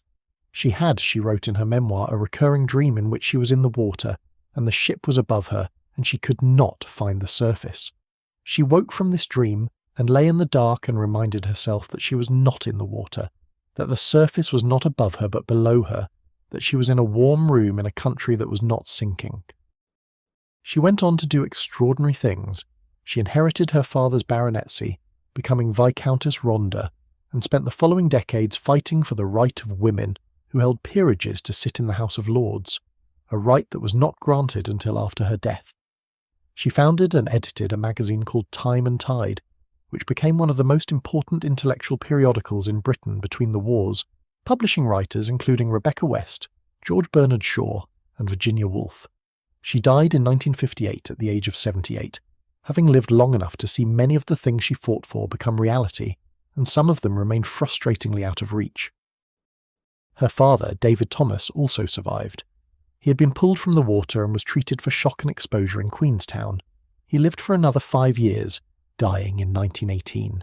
He and Margaret had been travelling together on the Lusitania and had been separated in the chaos of the sinking, and the hours during which each did not know if the other had survived were hours that both remembered as among the most terrible of the experience, Worse in some ways than the water itself, because in the water there was something to do. Swim, hold on, look for rescue, and waiting for news was simply waiting. Charles Laureat, the Boston bookseller who had been carrying a Thackeray manuscript in his luggage, survived. He lost the manuscript in the sinking. It went to the bottom with the luggage he had packed for a London book-buying trip. He wrote a book about his experience titled simply The Lusitania's Last Voyage, which was published within months of the sinking, and which provides one of the most detailed and clearly observed accounts of the disaster from a passenger's perspective. Laureat was a methodical man and a precise observer, and his book reflects these qualities. It is not dramatic in the literary sense, but it is extremely useful in the historical one. He survived the sinking by swimming and by finding a piece of wreckage to cling to while rescue boats worked through the debris field. He estimated that he was in the water for about 3 hours. He was pulled into a rescue boat in a state of hypothermia and brought to Queenstown. He was treated, recovered, and eventually made his way back to Boston, where he returned to the book trade and lived until 1937. Among the survivors were people who became minor celebrities for a period, the kind of celebrity that attaches to those who survive famous disasters, which is a specific and not entirely comfortable kind of fame. Newspapers sought them out. Magazines published their stories. Dinner parties included them as guests who would inevitably be asked to tell the story again. Some found this bearable. Some found it unbearable. Some found it useful. It gave them a platform to advocate for things they cared about: maritime safety, international law, the rights of neutral nations in wartime. Some found it simply strange, to be known primarily for the fact of having survived something that killed so many others. The families of those who died had a different experience. There were no dinner party invitations to be made uncomfortable by. There were only the facts, the notification, the absence, the slow and terrible understanding that the person who had boarded the Lusitania in New York or in London was not coming back. There were life insurance claims and legal proceedings, and the practical machinery of grief in a society that had more practice with death than it wanted. The widows of first-class passengers generally fared better than the widows of crew members or third-class passengers. This was simply the arithmetic of wealth. The wealthy left estates, insurance policies, investments. The crew members left wages that had stopped the moment the ship went under. The third-class passengers, many of whom had spent their savings on passage to America, left little more than absence. The community of Queenstown, Cobh, was permanently changed by the sinking and its aftermath. The town had been the last port of call for the Lusitania on her outward voyage just 5 days earlier, and it had received the survivors and the dead. The public halls and hotels that served as emergency hospitals in the hours after the rescue remembered what they had seen, not as institutions can remember, but as their inhabitants could. The people who had worked through those hours, who had sorted through pockets for identification, who had covered bodies with whatever cloth was available, who had held the hands of survivors who were asking about people who had not survived. A cemetery in Queenstown holds over 100 Lusitania dead. The graves are simple, some identified by name and some by the notation unknown. They are well maintained. People visit them. The town of Cobh, as it is now called, maintains a museum that includes significant Lusitania material, not just the disaster itself, but the ship's history, the context of the war, the stories of individuals who were aboard. The museum is careful and thoughtful and honest about the things it does not know, which is itself a kind of memorial. Captain Turner retired from the sea after the war. He had been called out of retirement during the war itself, after the inquiry cleared him of negligence in the Lusitania sinking, and had commanded other ships through the remaining years of the conflict. He was a capable and steady commander, and his wartime service, if less celebrated than it might have been in the absence of the Lusitania, was without incident. He retired to Great Britain after the war and lived quietly, declining most requests for interviews or public appearances. He died in 1933. The officers and crew members who survived scattered into the continuing war and the lives that followed it. Some served in other ships, some left the sea entirely, some died in other engagements of the same war. The Lusitania's first officer, Arthur Rowland Jones, survived the sinking and continued in the merchant marine through the war. He was torpedoed a second time, in 1917, on a different ship. He survived that too. There is something in this that resists simple summarizing, the particular quality of a life that has been underwater twice and come back both times, and knows that it carries this knowledge everywhere it goes. The wireless operator who sent the distress signals from the Lusitania, Robert Leith, survived. He had been at his post when the torpedo struck, had continued sending his signals as the ship listed and the water rose, and had eventually made it off the ship in one of the last lifeboats to be launched. He was interviewed extensively in the days after the sinking, and his account of the final minutes in the wireless room, the signals going out, the power still running from the ship's generators, the list increasing, the decision to stop transmitting and try to reach the deck, is one of the small, precise human details that make the historical record of this disaster something more than statistics. And then there were the people who could not be counted as survivors in any legal or documentary sense, but who nonetheless carried the sinking with them in ways that shaped the rest of their lives. The people in the towns of coastal Ireland who had watched the rescue boats come back, who had helped carry the survivors to improvised hospitals, who had seen the rows of dead laid out in public buildings. The dock workers in New York who had watched the Lusitania sail on May 1st without any particular sense of foreboding, and who learned on May 8th what had happened to her. The journalists who had written the first bulletins and been wrong about several of the facts and had to write corrections. The family members who had received telegrams. A disaster of this scale produces an enormous number of secondary witnesses, people who were not present, but who were shaped by its occurrence. They are harder to track through history than the primary survivors. They left fewer accounts. They occupy less space in the historical record. But they were there, and the event moved through them as well, in the slower, quieter way that news moves through people who are not directly involved but are close enough to feel it. This is how history propagates itself, not only through the people who are present, but through the much larger number of people who learned about what happened and were changed by learning it. The Lusitania's sinking changed the conversations in New York, drawing rooms and Boston law offices and Washington diplomatic circles and London cabinet rooms. It changed what Wilson said in public and what he thought in private. It changed what ordinary Americans thought was possible in a European war that was not supposed to be theirs.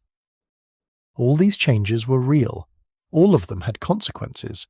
Some of those consequences stretched forward, through the years of American involvement in the war and the peace that followed it, all the way to the present, in ways that cannot be traced precisely but that feel, when you look at the whole span of the century, unmistakably real. A ship sank in 18 minutes, the echoes lasted longer. The wreck of the Lusitania was located almost immediately after the sinking, because the ship had gone down in relatively shallow water, within sight of the Irish coast. Fishermen and coastal vessels knew roughly where she was. Divers reached her within months. The question of what to do about this, about the fact that a famous ship carrying the bodies of over 1,000 people was lying in 90 metres of water accessible to anyone with the right equipment, began almost as soon as the ship went down and has never been fully resolved. The first serious diving operations on the wreck began in the 1930s, when hard hat diving technology made depths of 90 metres technically achievable, if not comfortable. The early divers found a ship that was already showing the effects of time. The paint had faded, the wood had rotted, the more delicate fittings had deteriorated. But the hull was largely intact. The great steel skeleton of the ship was still recognizable as what it had been. You could still find your way through the corridors, follow the curve of the hull, find the remains of the dining saloons and the reading rooms. What the early divers were looking for, partly, was the same thing that historians were looking for: evidence of what had happened, evidence of what the second explosion had been, the condition of the cargo holds, any indication of what the Lusitania had been carrying beyond her official manifest. They found a ship in the condition that a ship in water develops over time, encrusted with marine growth, inhabited by fish and crustaceans, slowly becoming part of the seabed ecosystem around it. They found evidence of the torpedo damage on the starboard side. They found the debris that a sinking ship scatters around itself. They found, in the holds and cargo areas, evidence consistent with the official manifest: the empty artillery shell cases, the small arms ammunition, the commercial cargo. They did not find, in the early dives, anything that definitively contradicted the official account. This was, of course, complicated to interpret. Absence of evidence is not evidence of absence, particularly in a wreck that had been in the water for decades, that had been accessed by multiple diving operations, that had been the subject of salvage activities over the years. What might have been present in 1915 might not be present in 1935, or 1960, or 1990. The salvage operations on the Lusitania have been another source of controversy. The wreck was purchased by an American diver named Greg Bemis in the 1960s, and his efforts to explore and salvage the ship have been ongoing since then, intersecting in complicated ways with the Irish government's interest in the wreck as a gravesite and cultural heritage object. Bemis has maintained, consistently, that a full forensic examination of the wreck would settle the questions about the second explosion and the cargo. His opponents have maintained with equal consistency that the wreck is a war grave that should not be disturbed. Both positions have merit. The wreck is a war grave. More than 1,100 people died in or near the ship, and the remains of their personal effects are in the water around it. The idea of treating this site as an object of commercial salvage is genuinely troubling in ways that go beyond legality. At the same time, the historical questions about the Lusitania are also genuine, and the argument that they should remain unresolved in order to preserve the dignity of the dead is an argument that the dead themselves presumably did not make, and one that serves certain political interests in ways that the dead presumably did not endorse. The most recent significant diving operations on the Lusitania, using modern ROV technology and sonar mapping, have produced detailed three-dimensional maps of the wreck. The ship lies on her starboard side, the side that received the torpedo, which is itself a detail of interest. A ship that sinks with a severe starboard list tends to land on her starboard side, and this is consistent with what witnesses described. The bow section is heavily damaged. The torpedo damage is visible on the starboard hull. There is also damage that some researchers have interpreted as consistent with an internal explosion, damage to the interior of the hull from inside rather than outside. The interpretation of this damage is predictably contested. Naval engineers and marine archaeologists who have examined the sonar data have reached different conclusions about what caused the damage and whether it is consistent with the official account or with the alternative accounts that have been advanced over the years. This is not unusual in forensic investigation of complex events. Physical evidence is rarely unambiguous. It requires interpretation, and interpretation is shaped by the questions the interpreter is asking. What does the wreck tell us about the second explosion? It tells us that something happened inside the ship that caused significant damage. It tells us that the ship sank faster than single torpedo damage alone would typically produce. It does not tell us, with the definitiveness that the question deserves, what that something was. The case remains open. It may remain open permanently as suspect. The wreck is deteriorating, the physical evidence is degrading, and the likelihood that a future examination will produce a clean and unambiguous answer decreases with each passing decade.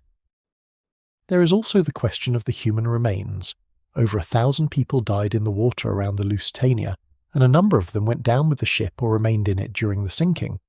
Their remains have been in the water for over a century. The cold and relatively oxygenless environment of the deep seabed is preserving in some respects. Organic material degrades more slowly than it would in air. But over a century, at 90 metres, in the moving water of the Irish Sea, what remains of the people who were aboard is not, in the physical sense, very much. The grave is real, but it is quiet. The ship holds what it holds. The sea holds what the sea holds. And above it, on the surface, the historical argument continues. The papers are published. The documentaries are made. The diving operations are planned and funded and contested and carried out. And the questions are asked again, and the answers are debated, and the wreck sits in the dark 90 metres below, indifferent to the controversy it inspires. There is something both frustrating and peaceful about this. Frustrating because the questions are real, and the answers matter, not only for historical understanding, but for the families of those who died, who deserve to know as fully as possible what happened to the people they lost. Peaceful, because the mystery is, in some sense, the last thing that belongs entirely to the Lusitania. Everything else has been processed and analysed and argued about, and turned into documentary and argument and museum exhibit. The mystery is the part of the ship that has not yet been fully taken apart. The Old Head of Kinsale is a promontory on the southern coast of Ireland. A long, narrow finger of land pointing south into the sea, high cliffs on both sides, a lighthouse at its tip that has been guiding ships since before the Lusitania was built. On a clear day, from the top of the headland, you can see perhaps 20 miles in every direction. The sea is grey and green by turns depending on the light. The wind comes off the ocean with the smell of very deep water, cold and clean and faintly saline. From the top of the Old Head of Kinsale on the afternoon of May 7th, 1915, some people reported seeing the Lusitania go down. They were too far away to help and close enough to see. They watched the great ship list, watched her bow go under, watched the stern rise, watched the final plunge. They were the last people on land to see the Lusitania afloat. The lighthouse is still there. It still flashes its signal at night, the steady pulse of a light that is not for the Lusitania, not specifically, but that moves across the same water, the same dark water that the ship is lying in. The light does not illuminate what is on the bottom. It illuminates only the surface, and the surface, as always, gives away nothing. Below the surface, in the dark, the hull turns slowly toward nothing. The sea takes its time. The Lusitania has been called many things in the century since her sinking: a tragedy, a crime, a conspiracy, a propaganda tool, a turning point, a mystery, a war grave, a lesson.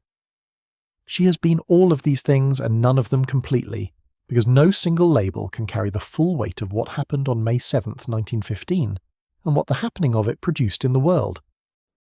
What did she leave behind?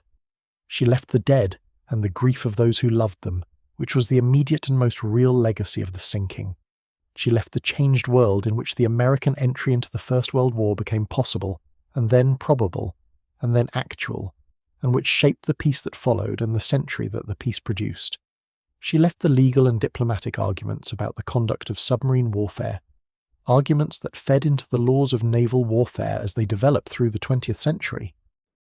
She left, also, a permanent question about the relationship between governments and the people in their care. The passengers on the Lusitania were not soldiers. They had not enlisted.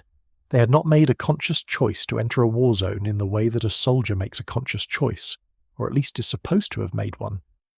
They had boarded a ship, and the ship had been sailing into waters that the government knew were dangerous, and the government had not told them clearly enough, or had told them through channels that the commercial and diplomatic interests of the moment made less than fully transparent. This is a familiar story. Governments in wartime make decisions that sacrifice civilian life for military advantage, and they make these decisions without consulting the civilians involved, because consultation would require revealing information that the military considers sensitive, and because the calculus of wartime requires trading individual lives for collective outcomes in ways that civilian life rarely demands. The passengers on the Lusitania were part of a much larger game, a game of supply and demand, of diplomatic pressure, of propaganda opportunity, and they were not told they were part of it, and they could not make fully informed choices about their participation in it. Is this conspiracy? The word is too dramatic and too simple simultaneously. It implies a level of deliberate orchestration that the evidence does not support. But it also implies a failure of transparency, a withholding of information from people who had a right to it, a prioritization of strategic interest over individual safety. And these things the evidence does support to varying degrees. The Admiralty knew more than it told Turner. The government knew more than it told the public. The inquiry found less than it could have found, partly because finding it would have been inconvenient. These are not conspiracy, but they are not entirely innocent either. They are in fact quite ordinary. They are what governments do in wartime. The tragedy of the Lusitania is not that her government betrayed her in some exceptional way. The tragedy is that what her government did was entirely ordinary, and that this ordinary conduct of governments in wartime multiplied across the millions of decisions that constitute a war produces outcomes that no individual decision-maker intended or would have chosen if confronted with the full picture. The lessons that the Lusitania produced were real and lasting in some respects. The international laws governing submarine warfare were modified. Submarines were required, at least in theory, to give warning and allow for evacuation before sinking civilian vessels. These requirements were violated in the Second World War by both Germany and the Allies, demonstrating both that the lessons existed as formal rules and that formal rules are not sufficient to determine behaviour in extreme circumstances. The existence of the rules matters. The enforcement of them is a different problem entirely. The Lusitania also contributed, through the American entry into the war it helped precipitate, to the particular character of the peace that followed the war. Wilson went to Paris in 1919 to the Versailles Peace Conference with a programme, the 14 points, that was deeply influenced by his sense of what the war had been about and what the world should look like afterward. The League of Nations, which Wilson regarded as his most important achievement and which the United States Senate subsequently refused to join, was a direct product of Wilson's effort to institutionalize the lessons of the war. The failure of the United States to join the League and the League's subsequent inability to prevent the next war is one of the great might-have-beens of modern history. None of this can be traced with a single straight line back to the Lusitania. History does not work in straight lines, but the Lusitania is somewhere in the web of connections that produce the world we inhabit. She is one of the events that shaped the 20th century, one of the moments when the machinery of history was redirected by something that happened at a specific time and place, and that could, by the alteration of any number of smaller decisions, have not happened at all. What if Turner had sailed a different course? What if the Admiralty had communicated more clearly? What if Schwieger had been on the other side of his patrol route? What if the fog that thinned on the morning of May 7th had persisted? These questions are unanswerable and meaningless in a strict causal sense. The past is not alterable, but they are meaningful in the sense that they reveal how many small things had to go wrong simultaneously to produce the disaster. There was no single point of failure. There were a dozen of them, each one individually recoverable, collectively fatal. This is true of most disasters. This is true of most moments when history turns unexpectedly. The factors accumulate and the factors reinforce each other, and the probability of the outcome rises and rises until it becomes certainty. But at every point in the accumulation there were things that could have been different. The warning in the newspaper could have been larger. The Admiralty's instructions could have been clearer. The Lusitania could have been travelling 10 miles farther north. Schwieger could have turned for home an hour earlier. Instead, she came over the horizon at 2:02 on the afternoon of May 7th, 1915, and Schwieger was there to see her, and he fired. And the world changed, slowly, in ways that were not immediately clear, over 2 years that felt very long to the people living through them, but it changed. The world that existed on the morning of May 7th, 1915, was a world in which the United States was neutral in a European war. The world that existed on the evening of April 6, 1917, when Wilson signed the declaration of war, was a different world. The Lusitania was one of the forces that made it different. The ship is gone, the passengers are gone, the crew is gone, the inquiry is filed in archives, the newspapers have yellowed, the witnesses have died, the last of them decades ago. What remains is the record, imperfect, incomplete, contested, and the wreck itself, lying in the dark water off the coast of Ireland, slowly dissolving into the seabed. And the questions remain. What caused the second explosion? What was in the cargo? What did the Admiralty know, and when did it know it? What did Lord Mersey really think? These questions are 100 years old, and they will not be answered tonight, and perhaps not in any future tonight, and perhaps not ever. There is a kind of peace in that. Not the peace of resolution, the questions don't go away, but the peace of acceptance. Some things happened, and some parts of what happened will not be fully known. The not knowing is part of the thing itself, as much as the torpedo and the 18 minutes and the Irish coast and the cold May water. You're here, in the warmth and quiet. The story has been told, as much of it as can be told, as much of it as anyone holds. What you carry from it is yours, the ship and the people on her, and the morning in New York and the afternoon off Ireland and the world that received the news and was changed by it. Carry it lightly, sleep is closer than the questions, let the water take what it takes. Let us go back one last time to the ship, not to the afternoon of the torpedo, not to the chaos and the cold water and the desperate mathematics of lifeboats and time. Let us go back to the night before, to the evening of May 6th, 1915, when the Lusitania was one day out of Liverpool and full of people who were beginning to feel the familiar excitement of a journey almost finished. The crossing was nearly over. Liverpool was perhaps 30 hours ahead, less if the weather held and Turner kept a good speed. The passengers had the particular lightness of people who are about to arrive somewhere, who have done the work of crossing and are now in the comfortable countdown to their destination. Luggage was being considered. Dinner conversation turned to plans. Who would be met at the dock, where the first night in England would be spent, what the next morning's business required. In the first-class dining room on the evening of May 6th, the table of Captain Turner was, by several accounts, unusually lively. Turner himself was present, which was not always the case. He had a reputation for avoiding the social dining table when he could, and the conversation was good. Alfred Vanderbilt was there, several businessmen whose names appear in the survivor accounts, a woman from Ohio whose name does not appear in the accounts, but who, according to the memoir of Laurence Loriot's friend who was sitting nearby, had a remarkable laugh and told a very good story about a mishap at a Paris hotel that had the whole table in genuine amusement. The dining room was warm, the chandeliers were bright, the silver caught the light and threw it in small separate gleams across the tablecloths. Outside the salt-hazed windows, the Atlantic was dark, and the stars, when the clouds parted, were the particular stars of deep water, much brighter than they appear from land, the Milky Way visible as a distinct mass rather than a rumour. After dinner, the orchestra played in the lounge. The lounge was crowded, more crowded than usual because the approaching end of the voyage had drawn people out of their cabins and into the communal spaces of the ship. There was a quality to the evening that several survivors later described without quite being able to name it. A fullness, a completeness, as though the voyage was gathering itself for its conclusion. People danced. The orchestra played waltzes, which were the appropriate music for a night at sea on a great Cunard liner. The floor moved very slightly beneath the dancers' feet, the gentle roll of the Atlantic barely perceptible, just enough to make the waltz feel like something earned rather than simply performed. Elbert Hubbard was in the lounge.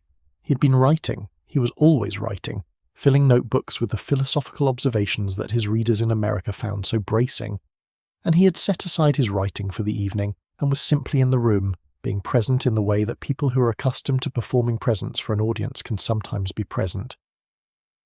He was talking to his wife Alice, and to a group of people who had gathered around them in the easy social gravity of two people who are interesting to be near. What did he talk about? No one recorded the conversation. It was simply the conversation of a May evening on a ship that was nearly at its destination. Talk of England and the war and the state of American letters and the quality of the Lusitania's wine cellar, and nothing in particular. It was the conversation of people who had 5 days of acquaintance and were not going to know each other well in the future, and so were not investing in the particular care with which you choose words for people you will have to live with afterward. It was easy talk, good talk, the kind of talk that an evening provides when nothing is required of it. In the second-class lounge, the Canadian soldiers who had celebrated the new baby that afternoon were still celebrating, in the moderate way of men who had a long journey and a morning arrival ahead of them, and did not want to be too far from usable. They were singing. Not the kind of singing that bothers people, not the loud, assertive singing of men who want to be heard, but the quiet, harmonized singing of men who know the same songs and are simply singing them together because the evening invites it. Hymns, as it turned out. They were singing hymns, not for any particular religious reason, but because the hymns were the songs they all knew, the songs that had been drilled into them in childhoods that were, all of them, fairly recent. The harmonies were good. A steward stood in the doorway listening for a moment before remembering that he had other duties. The children aboard the Lusitania were asleep by this hour, or were supposed to be. The younger ones certainly were. The older ones, the teenagers who had discovered the run of the ship during the crossing, who had found the places where crew members were willing to explain things, who had mapped the Lusitania in the proprietary way that children map any space they have been given enough time in. Some of them were still awake, reading in their cabins or looking out their portholes at the dark sea. A 14-year-old girl from Toronto, whose name appears briefly in the survivor accounts, later wrote in a school composition about the night of May 6th. She had been unable to sleep and had gone to her porthole and looked out at the water. The moon was up, she wrote, not full but enough to put a path on the water, the kind of path that looks like it goes somewhere even though you know it doesn't. She had watched the path for a while and then gone to sleep. She did not describe what she was thinking. The moon path, the water, that was enough. She survived the sinking. She was 14 and a strong swimmer, and she found a life ring in the water and held on to it until a fishing boat came. She was hypothermic when she was pulled aboard, but not seriously injured. She went back to Toronto. She grew up. She wrote the school composition when she was 15, a year after the sinking, as part of a composition exercise on the theme of an important experience. Her teacher gave it a good mark and wrote in the margin, in pencil, in handwriting that the composition itself survived to preserve, well remembered. This is the ship on the night of May 6th. These are the people in it. They are ordinary and they are extraordinary, which is the same thing. Ordinary people always are when the light is right, when you look closely enough, when you have enough distance to see the full shape of their lives rather than just the moment you happen to be standing in. The Lusitania moved through the night. Her engines held their steady vibration. Her funnels exhaled into the dark sky. Her portholes showed the yellow light of the people still awake inside her. She was going east, as she had always gone east at this point in the voyage, as she would have continued going east every 2 weeks for however many more years a ship of her age and condition could reasonably expect. The sea received her passage without comment. The sea has no opinion about the ships that cross it. It is simply the medium through which they move, vast and dark and cold at its depths, capable of producing the green-grey swells that the passengers had learned to read over 5 days, capable also of what it was about to produce in the next 14 hours. The night deepened, the stars turned, the passengers slept mostly, or lay in the comfortable half-sleep of people who have been well fed and are in warm beds, and are nearing the end of a journey. The officers kept their watches, the stokers kept their furnaces, the wireless operators kept their frequencies, listening to the low crackle of distant signals, the maritime traffic of the North Atlantic, weather reports, navigational bulletins, ship-to-ship and ship-to-shore messages that were the constant low noise of the age of wireless. Captain Turner was on the bridge late that night, as he often was. He looked at his charts, he looked at the sea, he looked at the sky, which was clearing again after the cloud cover of the past day, the stars coming back in the way that stars return when the atmosphere decides to cooperate, suddenly, all at once, and then simply there, as though they had always been. He looked at his watch. He thought about Liverpool. He thought about the voyage that was nearly finished, and about the one that would follow it, and about the routine of his work, which was the routine of a man who has done the same thing so many times that each instance of it is both entirely familiar and subtly different, the way each wave is both ocean and itself. He went to his cabin eventually and slept. The sea was calm, the night was clear, the ship was moving well. Tomorrow would be different, but tonight was simply tonight, the ordinary night before, which is always in retrospect the most extraordinary part of any story. The sea has a particular relationship with time. It does not remember in the way that people remember, selectively, narratively, with the gaps filled in by meaning-making and the blurring of emotion. It preserves and it dissolves simultaneously. It holds what it holds without knowing that it holds it. The hull of the Lusitania is down there in the dark, and the sea surrounds it and moves through it, and is neither aware of its significance nor indifferent to it, because the sea has no opinion about significance. It simply is. It simply contains. What does the sea hold? It holds the ship herself, what remains of her. It holds the personal effects of the passengers and crew, the luggage, the letters, the pocket watches, the books, the business papers, the small objects that people carry with them on journeys and that are found, when wrecks are explored, in the accumulated sediment of a century. It holds, in the water itself, something that cannot be measured, but that feels present if you allow yourself to think about it. The echo of the event, the residue of all that human life and all that abrupt ending. This is not mysticism. It is simply the recognition that places where large things have happened carry those things in some sense, not in the supernatural sense, but in the human sense. We bring our knowledge to places, and the knowledge changes how the places feel. Standing at Gettysburg or at Auschwitz or at the Old Head of Kinsale, you are standing at a place that is exactly as physical as any other place, exactly as natural, exactly as indifferent to human meaning, and you feel something that would not be there if you did not know what happened. The feeling is yours, not the place's, but the feeling is real. The sea off the Old Head of Kinsale is exactly that kind of place. On calm days, it is simply the Irish Sea in spring, grey and green, with the long swells from the southwest, the light changing as the clouds move over it, the gulls working the surface for whatever the surface offers. On rougher days, it is the kind of sea that coastal Ireland knows well. Not terrifying, but insistent. The kind of sea that requires your attention, that reminds you that it has priorities that are not yours. The lighthouse at the Old Head flashes. It has been flashing on that same schedule since before the Lusitania went down. the light that was there on the night of May 7th, 1915, moving through its rotations, illuminating nothing of what was happening in the water 8 miles out, is the same light that flashes now, older and replaced many times in its mechanics but continuous in its purpose. It guides ships. Ships still sail past the old head.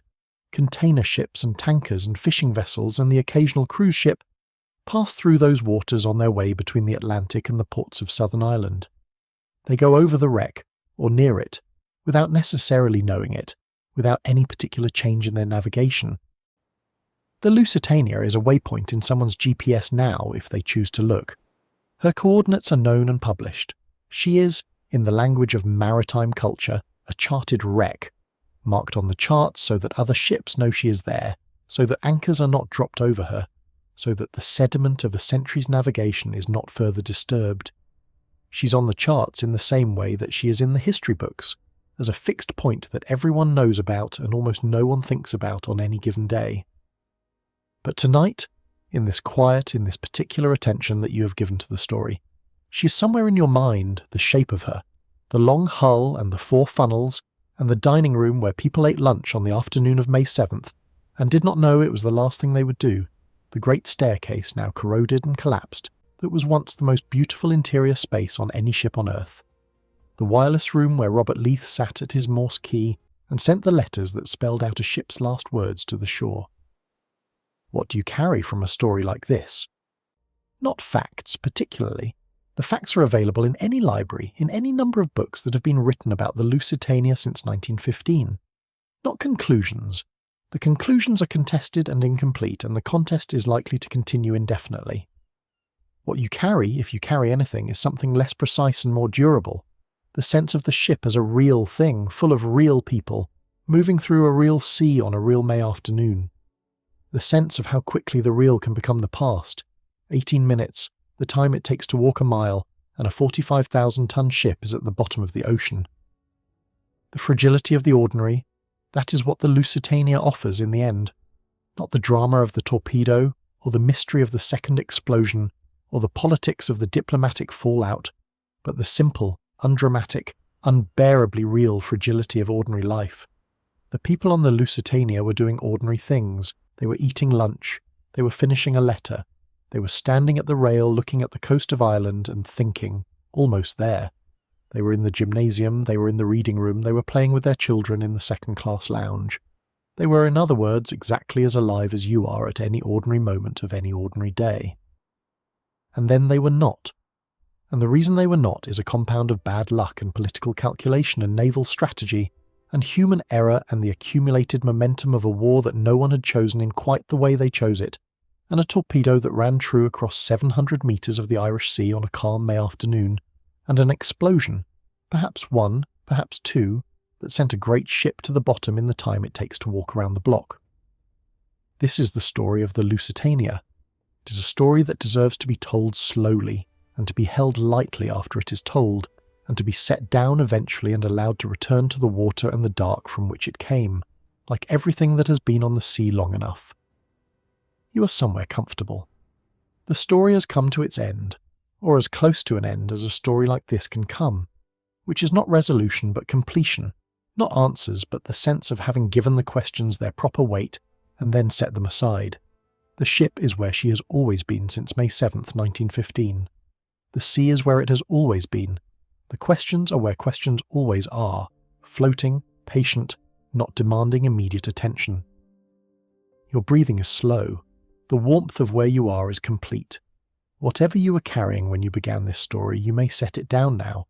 Whatever needed your attention today has had it, or will have it tomorrow, or belongs to the permanent category of things that do not need your attention at all, and only appear to. The Lusitania sailed, and the Lusitania sank, and the world received the news and was changed by it. And the change moved through a century and arrived here, at this particular moment, in which you are warm and the story is done and the sea outside every window in the world is continuing its long, unremarkable business of being the sea. Sleep is close now, closer than it was when the story began. Let the ship go. Let it sink gently, as it sank in fact, down through the green water to the grey water to the dark water to the cold stillness of the bottom, where things rest and do not need to be anything other than what they are.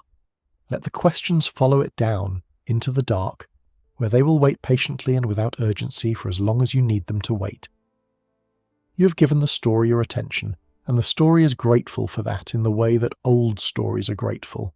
Not loudly, not demonstrably, but in the quiet way of things that have been witnessed and then released. The sea is quiet, the night is quiet, you are quiet. Sleep now. The morning of May 7th began with fog. Not the dense, blinding fog of the previous days, but a light mist, the kind that sits over the water in the early morning and burns off when the sun climbs high enough. Turner was on the bridge in the early hours, watching it thin, watching the visibility improve, making his calculations about what the day would look like by the time the Irish coast was in sight. The fog had been a problem for the past day and a half, and the improvement was welcome. Fog in these waters was not merely an inconvenience. It was a navigational hazard in its own right, independent of the submarine threat, because the approaches to Ireland's southern coast are rocky, and the currents along the headlands are unpredictable. Turner's caution about navigation in reduced visibility was entirely appropriate, and the fact that the fog was lifting as the ship approached the coast was, in a narrow sense, a piece of good news. In a broader sense, it was not. The fog had been concealing the Lusitania from the submarines that were known to be operating in the area. Clear weather made the ship visible at distances of 10 miles or more. A submarine at periscope depth in clear weather, with the sun coming from the right direction, could see a ship long before the ship could see the submarine.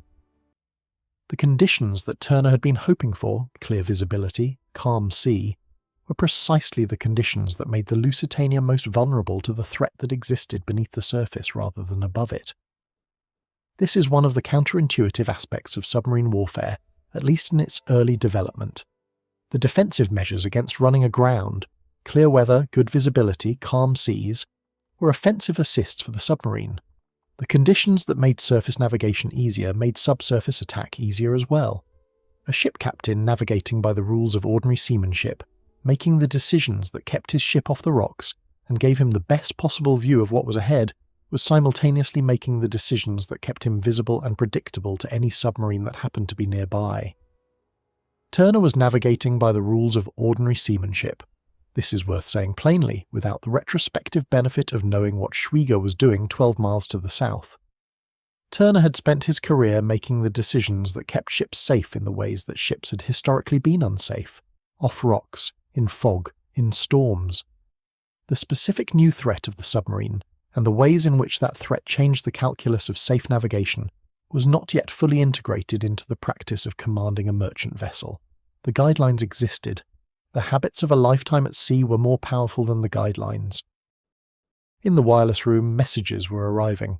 The morning had brought additional warnings about submarines, the specific warnings that would later be cited in the inquiry as evidence that Turner had been adequately informed about the danger. Whether the warnings were adequate in language, in specificity, in the way they conveyed the immediacy of the threat, is something the inquiry debated, and history has debated since. What is clear is that Turner had information about submarine activity in the waters he was entering, and that this information did not change his fundamental approach to the passage. He had planned a course that would take the Lusitania in relatively close to the coast of Ireland, closer than the open ocean route, which was standard practice because it reduced the distance that needed to be covered, and because coastal waters were, in peacetime and in most of maritime history, safer than open ocean. The open ocean route would have taken the ship farther from the coast, and potentially farther from where the submarines were concentrated, but it would also have taken her farther from safe harbour in the event of any problem, and farther from the rescue services that could help if something went wrong. Turner chose the coastal route. He reduced speed in the fog. He took a 4-point bearing when the coast became visible. He made the decisions that a careful, experienced captain makes, and somewhere out ahead of him, a careful, experienced submarine commander was making the decisions that a careful, experienced submarine commander makes in the same waters. The morning moved toward noon. The fog continued to thin. The Irish coast appeared on the horizon, low and green and faintly blue in the distance, the way it always appeared, the way it had appeared for every previous crossing. The Lusitania's passengers who were awakened on deck pointed at it and felt the particular pleasure of seeing land after 5 days of open ocean, the pleasure that does not diminish no matter how many times you experience it. Land, actual land, green hills and white specks that were probably farmhouses and a lighthouse on a headland that gleamed in the morning sun. Liverpool was still hours away, but the land was proof that the crossing was done, that the ocean had been traversed, that they had made it. Alfred Vanderbilt was on deck that morning, or so some accounts suggest. He was not the sort of man who would miss the sight of land after a long crossing. He stood at the rail and looked at the Irish coast and said something that his companion, whoever it was, apparently did not find remarkable enough to record. He was thinking about New York, probably, about what he would tell people, about the meals he had eaten and the people he had met, about how the Lusitania had lived up to its reputation. The coast of Ireland slid past, miles to the north. The old head of Kinsale appeared on the horizon, its lighthouse visible from this distance, a white finger against the green headland. This was a familiar landmark for anyone who had crossed the Atlantic regularly. You passed the old head on the approach to Queenstown, where the Irish emigrants had boarded for the last time 5 days ago, and from Queenstown it was another few hours to Liverpool. The Lusitania turned slightly north, making for Queenstown, not to stop this time, but to take the route. The turn brought her closer to the coast, into waters that were shallower than the open ocean. The water was a different colour here, greener, more turbid, with the slight chop that coastal waters develop when the open ocean swell meets the shelf. The depth beneath the keel was perhaps 100 metres, less in places, the seabed visible on the charts as a contour map of the territory through which the ship was moving. Below the surface, moving at a heading that would put him in position for a clear shot, Schwieger brought U-20 to periscope depth. He extended his periscope. He scanned the horizon. What he saw was the Lusitania, moving at approximately 22 knots, her 4 funnels trailing smoke, her hull massive and dark against the lighter water around her. He noted the time. He calculated the course and speed. He adjusted his position. He brought U-20 to the attack depth. He waited for the range to close to the point where a shot was likely to hit. On the Lusitania in the dining room, the tables were being set for lunch. The white tablecloths were spread, the cutlery arranged, the glasses placed. Stewards moved between the tables with the quiet efficiency of people who had done this exact thing twice a day for 5 days. The lunch menu had been printed and distributed. The first-class passengers were dressing for the meal, or were already dressed and making their way toward the dining room. The second-class passengers were gathering in their own dining room. The smell of the midday meal was moving through the ship's corridors. It was an ordinary Friday afternoon on a passenger ship. It was, in all external appearances, exactly what it looked like.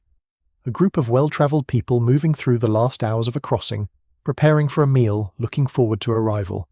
The sea was calm, the sun was out, the coast of Ireland was visible to the north. At 2:02, a white trail appeared in the water to starboard. It was moving toward the ship. It was travelling faster than anything on the surface could travel. It was 70 feet below the surface and closing the distance at the speed of a torpedo, which is very fast, fast enough that there was no time, from the moment the lookout might have seen the trail to the moment of impact, to do anything that would have made a difference. The trail reached the ship. The afternoon of May 7th, 1915, became history. And the sea received what the sea receives, the last hours of a ship that had been for 8 years one of the most beautiful and purposeful objects that human engineering had placed upon its surface. The sea received her without sentiment, without recognition, without ceremony. The sea simply opened and the ship went in, and the sea closed again, and the surface returned to what it had been, and the light moved across it in the way that light moves across water, regardless of what has happened beneath it. What the sea holds, it holds. The hull is there, in the dark, tilted on its starboard side. The propellers are there, the rudder, the great reciprocating engines that drove the ship across the ocean at 25 knots. The first-class dining room is there, or what remains of it after a century of salt water. The table where people were eating lunch is there, dissolved now into the general sediment of the wreck, but there in the sense that the place where it was is still the place where it was. Nothing is lost, nothing is simply absent. Everything that was, was.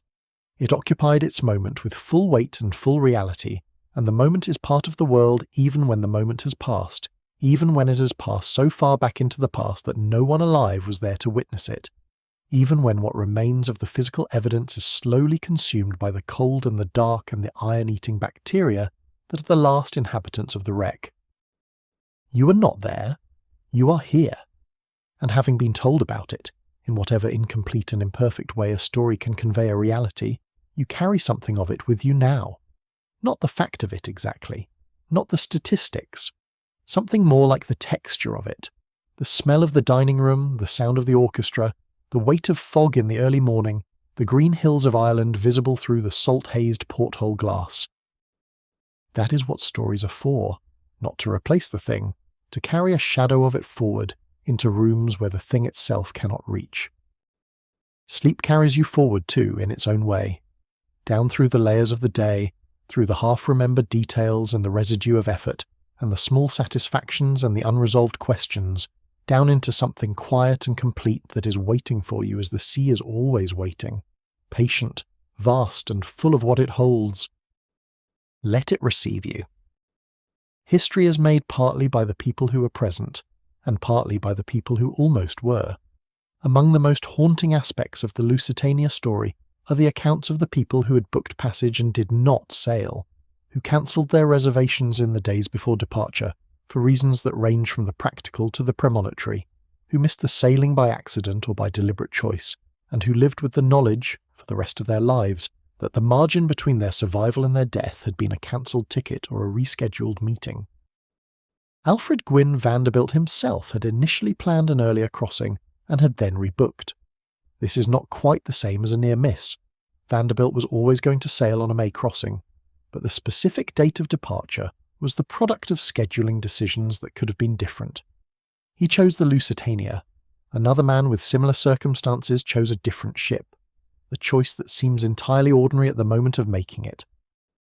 Theodate Pope Riddle, a prominent American architect and one of the first licensed women architects in the United States, was aboard the Lusitania and survived. She had originally intended to travel on a different ship but had changed her plans. She was pulled from the water after more than 2 hours and spent a long time being resuscitated before she was determined to be alive. She lived until 1946 and designed several significant buildings in Connecticut in the years after the sinking. She rarely spoke publicly about the experience. When she did speak of it, she was precise and careful, the way architects tend to be about things that matter.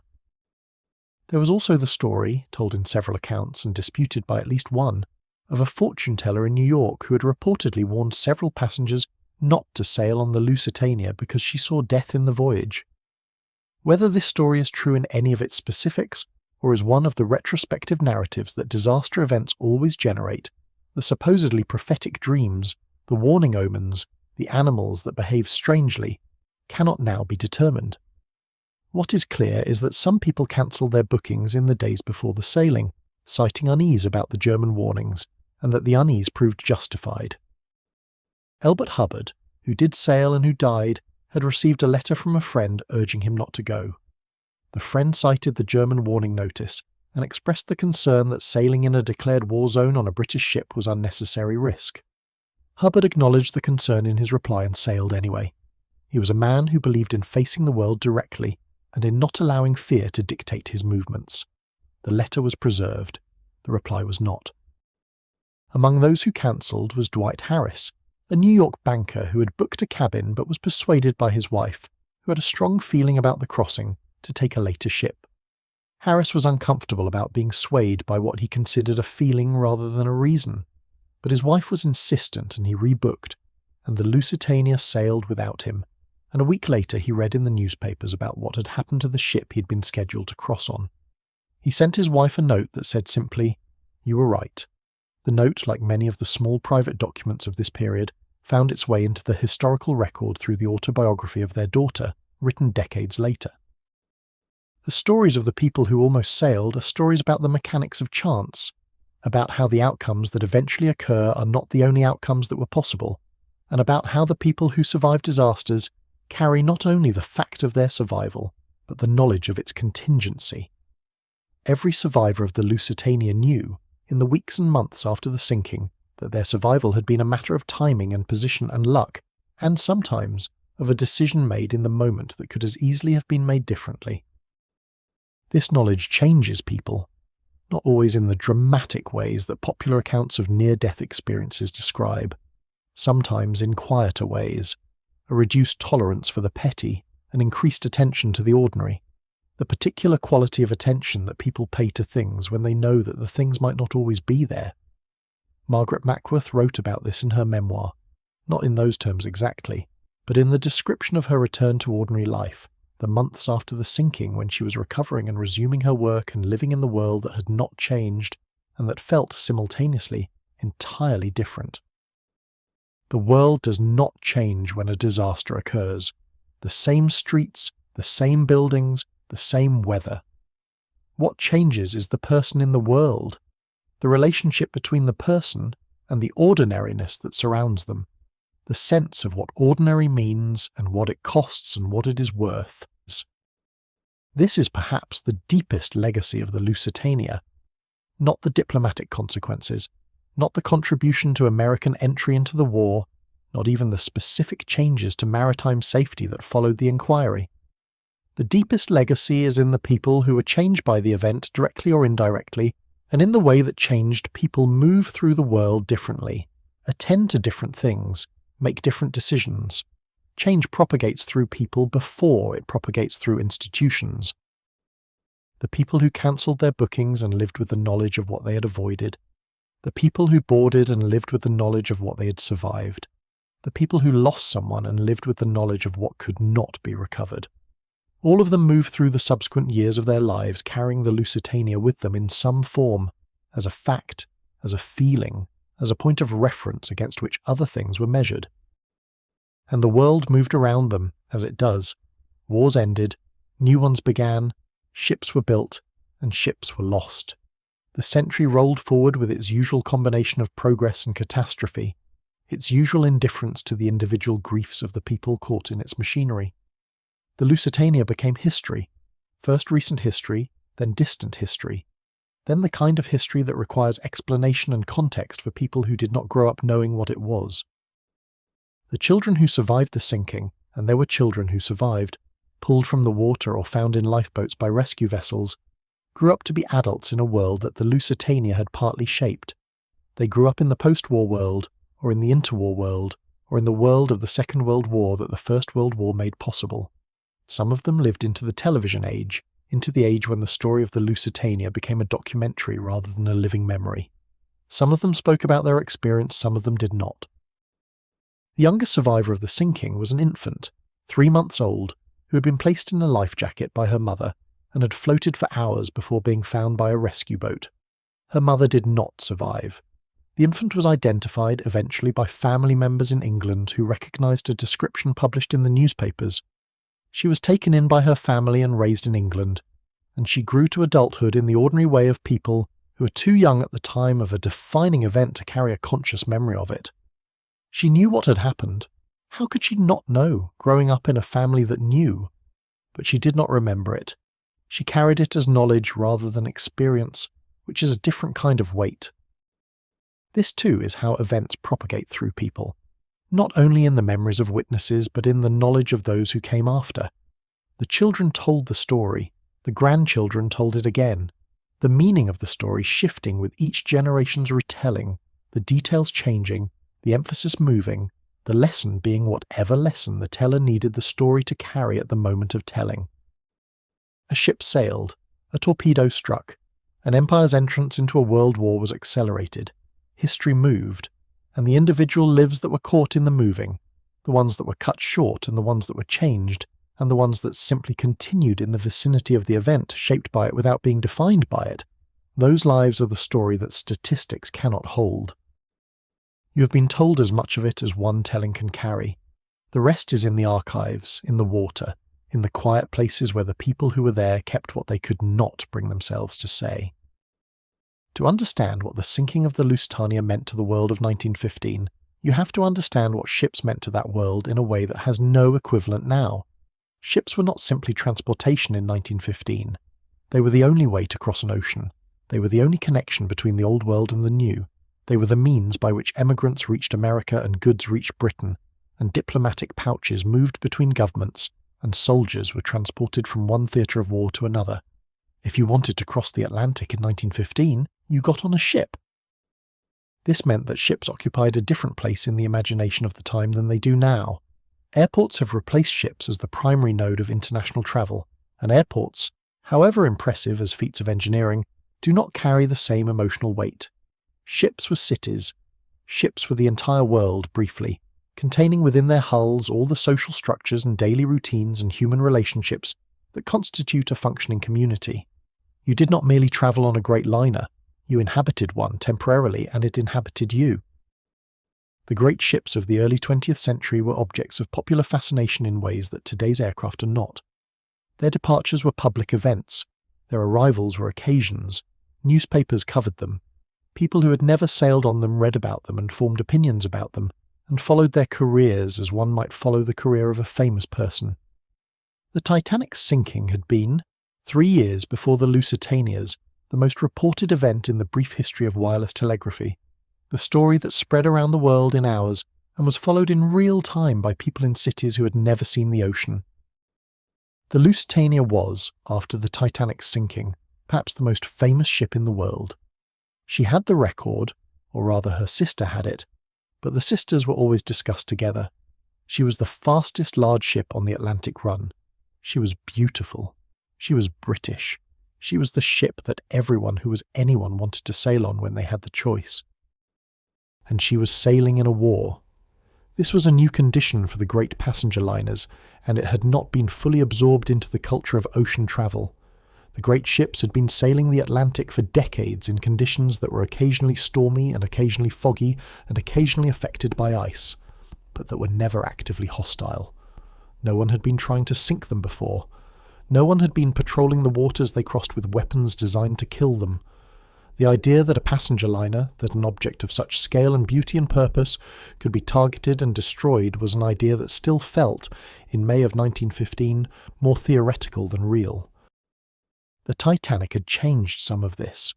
The Titanic had proven that the great ships could be lost, that the engineering confidence of the era was not invulnerable to nature. But the Titanic had been lost to something natural, to ice, to the ordinary hazards of deep water navigation, to the limits of what any ship could withstand. The Lusitania was lost to something human, to intention, to calculation, to the deliberate decision of one man to fire one weapon at one ship. This distinction mattered enormously to the people of 1915. It mattered because the idea that human beings would deliberately sink a passenger ship full of civilian travellers, that human beings would choose, as an act of policy, to kill children and tourists and businessmen and ships' bands, was an idea that violated something deeper than law. It violated the kind of implicit agreement about what warfare was that had been developing, unevenly but genuinely, through the 19th century. The idea that wars were fought between soldiers, that civilians were to be protected, that ships carrying civilians were not legitimate military targets. This was not merely a legal convention, but a moral commitment. Germany's position, that the Lusitania was a legitimate target because she was carrying contraband and was associated with the British war effort, had legal standing in the technical sense. But legal standing and moral standing are different things, and in 1915, in the court of world opinion, the legal argument and the moral argument were not pointing in the same direction. The British managed this gap very effectively through their propaganda. The poster that showed the Lusitania sinking with the caption, "Remember the Lusitania," the phrase that would be used as a rallying cry through the remainder of the war, was designed to present the sinking as the purest possible statement of German barbarism. It did not mention the ammunition in the hold. It did not engage with the legal arguments. It showed a ship going down and asked a simple question. Is this the enemy you want to make peace with? For Americans, the question was different. Is this the enemy you can afford not to oppose? The American neutrality position rested on the assumption that the war could be managed from a distance, that the combatants would ultimately negotiate a peace, that American interest lay in staying out. The sinking of the Lusitania challenged this assumption, not by changing the strategic facts, but by changing the emotional reality. 159 American citizens had been killed by a deliberate act of a German military force, The strategic case for neutrality had not changed. The emotional case had changed significantly. Wilson's handling of this emotional reality, the way he translated it into language that acknowledged outrage without committing to war, that maintained a moral position without triggering a military response, was a diplomatic achievement that is often underestimated. His notes to Germany were firm enough to constitute genuine pressure, gentle enough to avoid being read as ultimatums. He was threading a needle in front of the whole watching world, and he did it with considerable skill, at least for 2 years. The 2 years of negotiation and restraint that followed the Lusitania sinking are sometimes presented as a failure of nerve. Wilson too cautious, America too reluctant, the proper response to German aggression being delayed by political cowardice. This reading is not without support. A more immediate American response to the Lusitania might have shortened the war and saved the lives of the additional millions who died in the 2 years of fighting that followed. But it is also possible to read the 2 years as something other than failure. Wilson was genuinely trying to avoid sending American soldiers into a war that had already consumed millions of European ones. He was genuinely hoping that diplomatic pressure could produce some modification of German behaviour. He was genuinely committed to the idea that the United States had a different role to play in the world than the role of military participant. These were not foolish commitments. They were commitments that turned out to be insufficient to the facts they were confronting, but insufficient is different from foolish. The war that the United States eventually entered was the war that the Lusitania had helped make possible, in the sense that the Lusitania had established the terms on which American public opinion would ultimately accept the necessity of involvement. The 159 dead Americans on the Lusitania were the beginning of an argument that the Zimmermann telegram completed, the argument that German policy was directly threatening American life and American interests, and that neutrality in the face of that threat was not a sustainable position. The ships continued to sail. Other ships were sunk in the 2 years between the Lusitania and American entry into the war. The Sussex, an English Channel ferry, was torpedoed in March of 1916, killing several Americans and leading to the Sussex Pledge, another German promise to restrict submarine warfare. The promise was kept briefly and then violated when the strategic calculation changed again in early 1917. Each violation renewed the argument that the Lusitania had started. Each new American death in the waters of the Atlantic added another entry to the accounting that would eventually demand settlement. The Atlantic Ocean, in the period from 1915 to 1917, was a theatre of war in which the United States was technically a non-combatant audience. The ships crossing it were the subject of this technical non-combatancy. American passengers on British ships, American cargo in British holds, American neutrality tested by the fact that the sea was not neutral and could not be made neutral by declaration. The sea never is. The sea does not respect the legal categories that nations construct to manage their relationships with each other. It receives what enters it, and it treats what enters it with the indifferent consistency that is the only justice it possesses. It sank the Titanic without regard for the first-class passengers, and it sank the Lusitania without regard for the American citizens, and it continued about its business in the way that the sea continues about its business, moving, changing, receiving, giving back what it chooses. The people who understand this about the sea, who have spent enough time on it to feel the truth of it in their bones, rather than just reading it as a philosophical proposition, are the people who approach it with a particular kind of respect. Not fear exactly, something more measured and more durable than fear. The recognition that the sea is real in a way that ideas about the sea are not, and that the difference between the real and the ideal is where disaster lives. Among the most unbearable facts in the Lusitania's casualty list is this: 94 children died in the sinking. 94 children who had been placed in the care of a ship by parents who had every reasonable expectation that the ship would carry them safely across the Atlantic. Infants, toddlers, older children who had spent the crossing exploring the ship and making friends and asking questions that children ask when they are in a new and interesting place. The children on the Lusitania came from many different backgrounds and many different parts of the world, as the children on any transatlantic liner do. There were American children returning from European visits with their parents. There were British children going home, and Canadian children whose families were settling in England or returning from relatives in America. There were a few children travelling in first class and many more in second and third, because children on the Lusitania, like children in the world generally, were distributed according to the economic circumstances of their families. Among the first-class children was Avis Dolphin, a 12-year-old Canadian girl travelling with her governess and a family friend, returning home to Canada after a visit to England. Avis survived the sinking. She was found in the water by a rescue boat after nearly 2 hours, hypothermic but alive. She was placed in a hospital in Queenstown and eventually reunited with her family.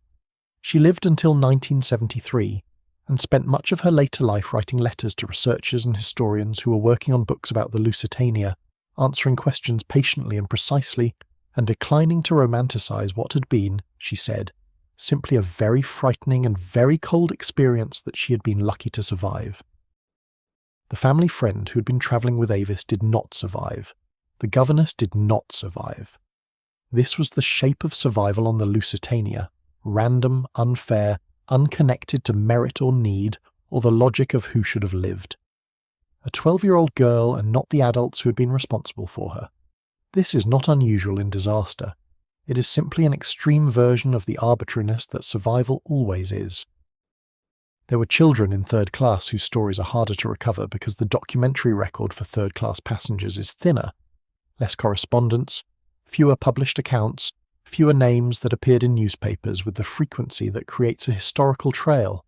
We know, from the passenger manifest and from the incomplete survival records, that many third-class children died. We know that the barriers between decks that were a normal feature of class-segregated passenger ships may have contributed to the difficulty that third-class passengers faced in reaching the upper decks and the lifeboats. Whether these barriers were locked or merely confusing is a question that the Lusitania inquiry did not fully resolve. Witnesses gave different accounts.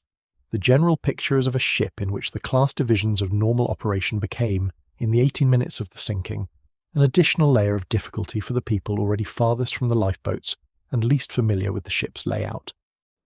A child on the Lusitania had a survival rate that was better than the adult males, and roughly comparable to the adult women. Overall, children were included in the Women and Children First Protocol that governed the loading of lifeboats.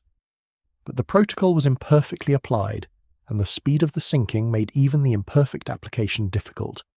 There was simply not enough time to find all the children on a ship carrying 2,000 people and ensure that each of them was in a lifeboat before the lifeboats were launched. Some parents made desperate calculations in the final minutes. Some put their children in life jackets and handed them to strangers who were getting into lifeboats. Some tied their children to pieces of wreckage in the water, hoping that the buoyancy would keep them afloat until rescue arrived. Some held their children in the water, trying to keep small heads above the surface while their own strength gave out.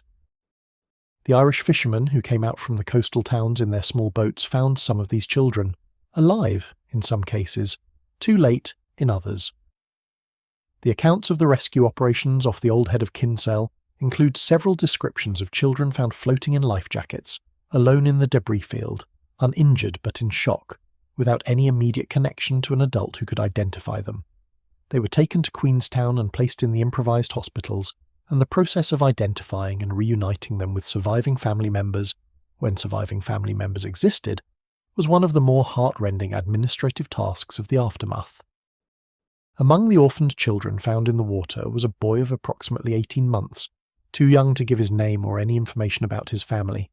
He was taken in by a local woman in Queenstown who cared for him while the identification process proceeded. It took several days. His parents had both died in the sinking. He was eventually claimed by grandparents in England and taken there, where he grew up knowing nothing of the crossing except what he was told, which was everything and nothing simultaneously. Everything that the adults around him could piece together, and nothing of his own experience, which was too early to have made a memory that lasted. The children who survived and who were old enough to remember carried the memory in ways that shaped their adult lives, in directions that were not always visible from the outside.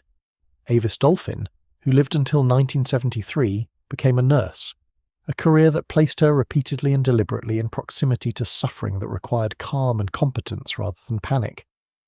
Whether this was related to the Lusitania is something she never directly stated. It may simply be what she was suited for.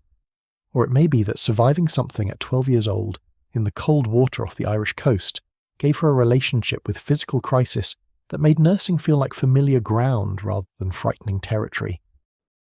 The children who are too young to remember but who grew up in the shadow of the event are harder to track, because the shadow does not always announce itself. A child raised by grandparents because both parents died in a shipwreck, who grows up knowing this but not remembering it, carries the fact of it in ways that are real but not always legible from the outside. The fact shaped the family. The family shaped the child. The child grew into an adult who was shaped by the fact without being able to trace the shaping precisely. This is how the Lusitania's effects diffused through the subsequent century, not only through the dramatic public channels of diplomatic crisis and military deployment, but through the quieter private channels of family and inheritance, and the stories that are told and not told between generations. The children of 1915 became the adults of the 1930s and 1940s, and some of them shaped that world with the specific gravity of people who had been in the water and come back from it, and their children, and their children's children, and so on through the decades to the present. There is a certain kind of continuity in this, not comforting exactly, but real. The 94 children who died are not here to have their stories continued. Their stories ended in the water off the old Head of Kinsale on the afternoon of May 7th, 1915, before most of them had properly begun. But the children who survived are here in the sense that their descendants are here, that the changed lives they lived are part of the web of changed lives that constitutes the world as it is now. History is not only in the archives, it is in the people who carry it forward, willing or not, through the ordinary business of living. The 94 are part of the number. They are not separate from it, and they are not reducible to it. They were children on a ship. The ship sank. They did not survive. Everything else that can be said about them is in the records, the passenger lists, the descriptions from rescue workers, the occasional photograph preserved in a family archive somewhere. Most of what can be said is simply that they were there, and that they were children, and that May 7th was the last day of their lives. That last fact is the one that resists the passage of time most stubbornly. Other facts about the Lusitania have been argued about and revised and recontextualized and debated. The number 94 has not changed. The children were there and they died, and the number is what it is, and no argument about cargo or admiralty instructions or the conduct of the inquiry changes it, and no amount of historical distance makes it feel like a number rather than 94 small lives that ended too soon. Queenstown, the town now known as Cove, on the southern coast of Ireland, has a particular relationship with the sea and with departure. It was from Queenstown that the last wave of Irish emigrants left for America in the 19th century, boarding the great ships in the harbour and watching Ireland recede behind them, knowing that most of them would not return. It was at Queenstown that the Titanic had made her last port call in April of 1912, taking on Irish passengers who were among the first to board and statistically among the least likely to survive. And it was to Queenstown that the survivors of the Lusitania were brought, in the hours after the sinking, in the fishing boats and small vessels that went out from the harbour as soon as the news arrived. The town was not prepared for what came. No town is ever prepared for the arrival of a major maritime disaster's survivors and dead. The infrastructure does not exist because such events are, by definition, rare enough that maintaining standing preparations would be wasteful. What Queenstown had was a harbour and boats and people who knew what to do on water, and these were the things that were needed. The fishermen went out as soon as they heard. Some of them went out before the official rescue operation was organised. Individual boats, small wooden vessels with engines and oars and whatever their crews had at hand, when they heard that a great ship had gone down 8 miles offshore. They moved through the debris field that covered several square miles of the ocean, south of the old Head of Kinsale. They pulled people from the water. They found bodies.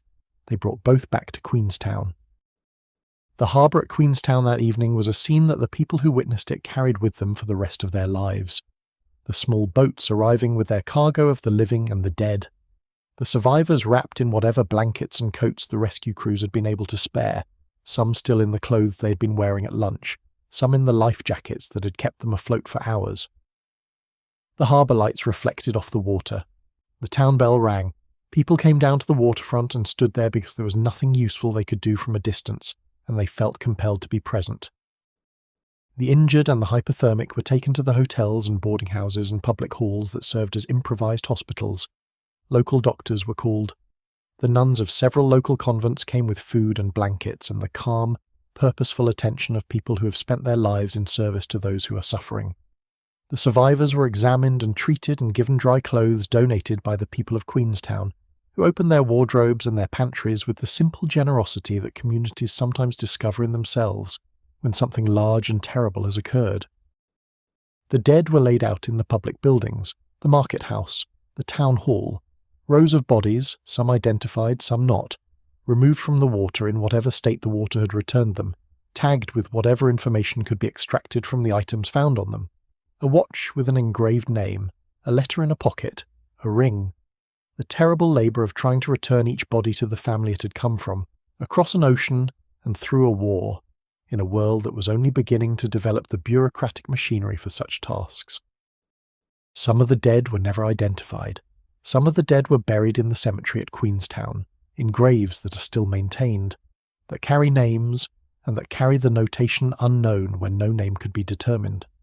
The cemetery is quiet and green and overlooks the harbour, and from it you can see the mouth of the harbour where the fishing boats come and go, and beyond the harbour, mouth the open sea, and on a clear day the distant headlands of the coast. The people of Queenstown were not strangers to the sea's capacity for taking lives. Coastal communities are always familiar with this. The men who went out in boats to rescue survivors were not heroes in the sense of having done something that no one in their community would do. They were simply the people who did what coastal people do when ships are in trouble, and there is a harbour, and there are boats. They went out. They brought back what they could bring back. But the scale of May 7th, 1915, was beyond the ordinary experience of maritime disaster. 8 miles offshore, in 18 minutes, over 1,000 people had died. The numbers were too large for the ordinary categories of maritime loss. This was not a small boat capsized in a storm or a coastal vessel lost on a headland. This was a ship the size of a city, gone in the time it took the fishermen to hear about it and prepare their boats. The survivors who were coherent enough to speak in the hours after they were brought ashore told stories that the people receiving them struggled to process. The torpedo, the explosion, the list, the lifeboats, the water, the cold, the sounds, which were the sounds that stayed with people longest. The sounds of the people who were in the water and calling for help, and then the sounds of the people who were no longer calling for help, which was worse. A local journalist named John McCormack was at the harbour when the first rescue boats arrived. He had a notebook. He began writing down what he saw and what he was told, in the way that journalists do when they recognise that they are present at an event that will matter beyond the immediate moment. His account, published in the days following the sinking, is one of the few descriptions of the immediate aftermath from the perspective of someone on the Irish shore. Not a survivor, not an official investigator, but a witness to the witnesses. Someone writing down the version of the event that exists in the hours before the official version begins to take shape.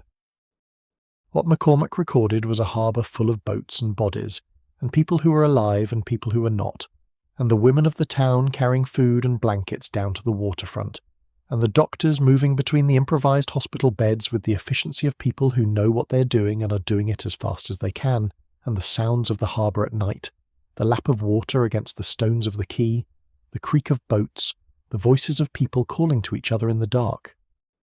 He recorded the face of a woman who was waiting at the quayside and who recognised in one of the arriving boats someone she knew, or thought she knew, and ran forward and discovered that she was right, that the person was who she had thought, was alive, had survived. He did not record her name. He recorded her face, the way it changed in the moment of recognition, the way it changed again in the moment of certainty. He wrote, it was a face that had remembered suddenly what joy meant. And he recorded the other faces, the people waiting who recognised no one, the people asking questions and receiving the answers that the answers had to be. He did not dwell on this. He moved through it with the discipline of someone who understands that the record requires him to be present without being consumed, and that the record is important, and that this is not the moment for him to stop and feel what he is seeing, because if he stops, he will not finish writing. The record exists because he did not stop. The record of the Lusitania exists, in all its imperfection and incompleteness and contested interpretation, because people like John McCormack did not stop when the stopping would have been understandable, because the survivor accounts were written down, in hospitals and boarding houses and on ships taking people away from Queenstown, in the days when the event was still immediate and the details had not yet been shaped by the passage of time and the requirements of official narrative. The record is what we have. It is partial and imperfect and full of contradictions and silences, and it is the closest we can come to the afternoon of May 7th, 1915, and to the harbour at Queenstown in the hours that followed it. We come to it across 100 years and a world of changed circumstances, and we find in it the same things that are in all historical records. The ordinary human texture of events that were extraordinary, the specific sensory details that resist the abstraction of history, the names and the faces and the moment of recognition at the quayside. The harbour at Cove is still there. The sea is still there. The lights still reflect off the water at night. The boats still come and go, and 8 miles to the south, in the dark water beyond the harbour mouth, the hull of the Lusitania still lies where it landed, on the afternoon of a May Day in 1915, when the world changed in 18 minutes, and the shore received what the sea sent back. Of all the unanswered questions that cluster around the Lusitania disaster, the one that has attracted the most sustained attention, generated the most fierce debate, and produced the most ingenious theories, is this. What caused the second explosion? The first explosion is not in dispute. A torpedo, fired from U-20 at a range of approximately 700 metres, struck the starboard side of the Lusitania below the waterline between the first and second funnels. The torpedo contained approximately 160 kilograms of explosives in its warhead. This was sufficient to tear a hole in the hull, to flood the affected compartments, to cause significant structural damage, and, in a ship with less complex vulnerabilities, to begin the process of sinking. In a ship like the Lusitania, designed with multiple watertight compartments, even serious torpedo damage should not have been fatal in 18 minutes. The second explosion is what made the 18 minutes possible. Witnesses from dozens of different positions on the ship and in the water describe it consistently enough to establish that something happened inside the Lusitania within seconds of the torpedo strike. Something large, something that threw material high into the air, something that sent a shock through the hull that the torpedo itself had not sent.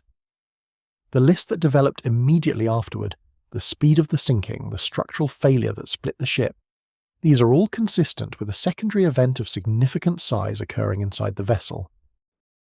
What was that event? The official British inquiry concluded that it was most likely a boiler explosion or a coal dust explosion, both triggered by the initial torpedo detonation. Both of these explanations have technical merit. Coal dust explosions were well documented in industrial settings of the era, and the sudden pressure change from a torpedo strike could theoretically have ignited coal dust in the bunkers adjacent to the boiler rooms. Boiler explosions under similar circumstances had been recorded.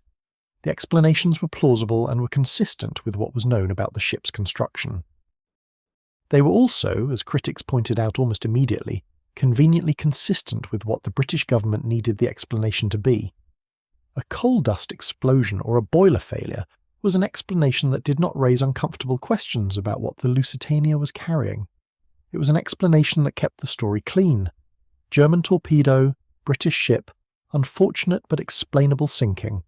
It was an explanation that served the diplomatic and propaganda purposes of a government at war. The alternative explanations centre on the cargo.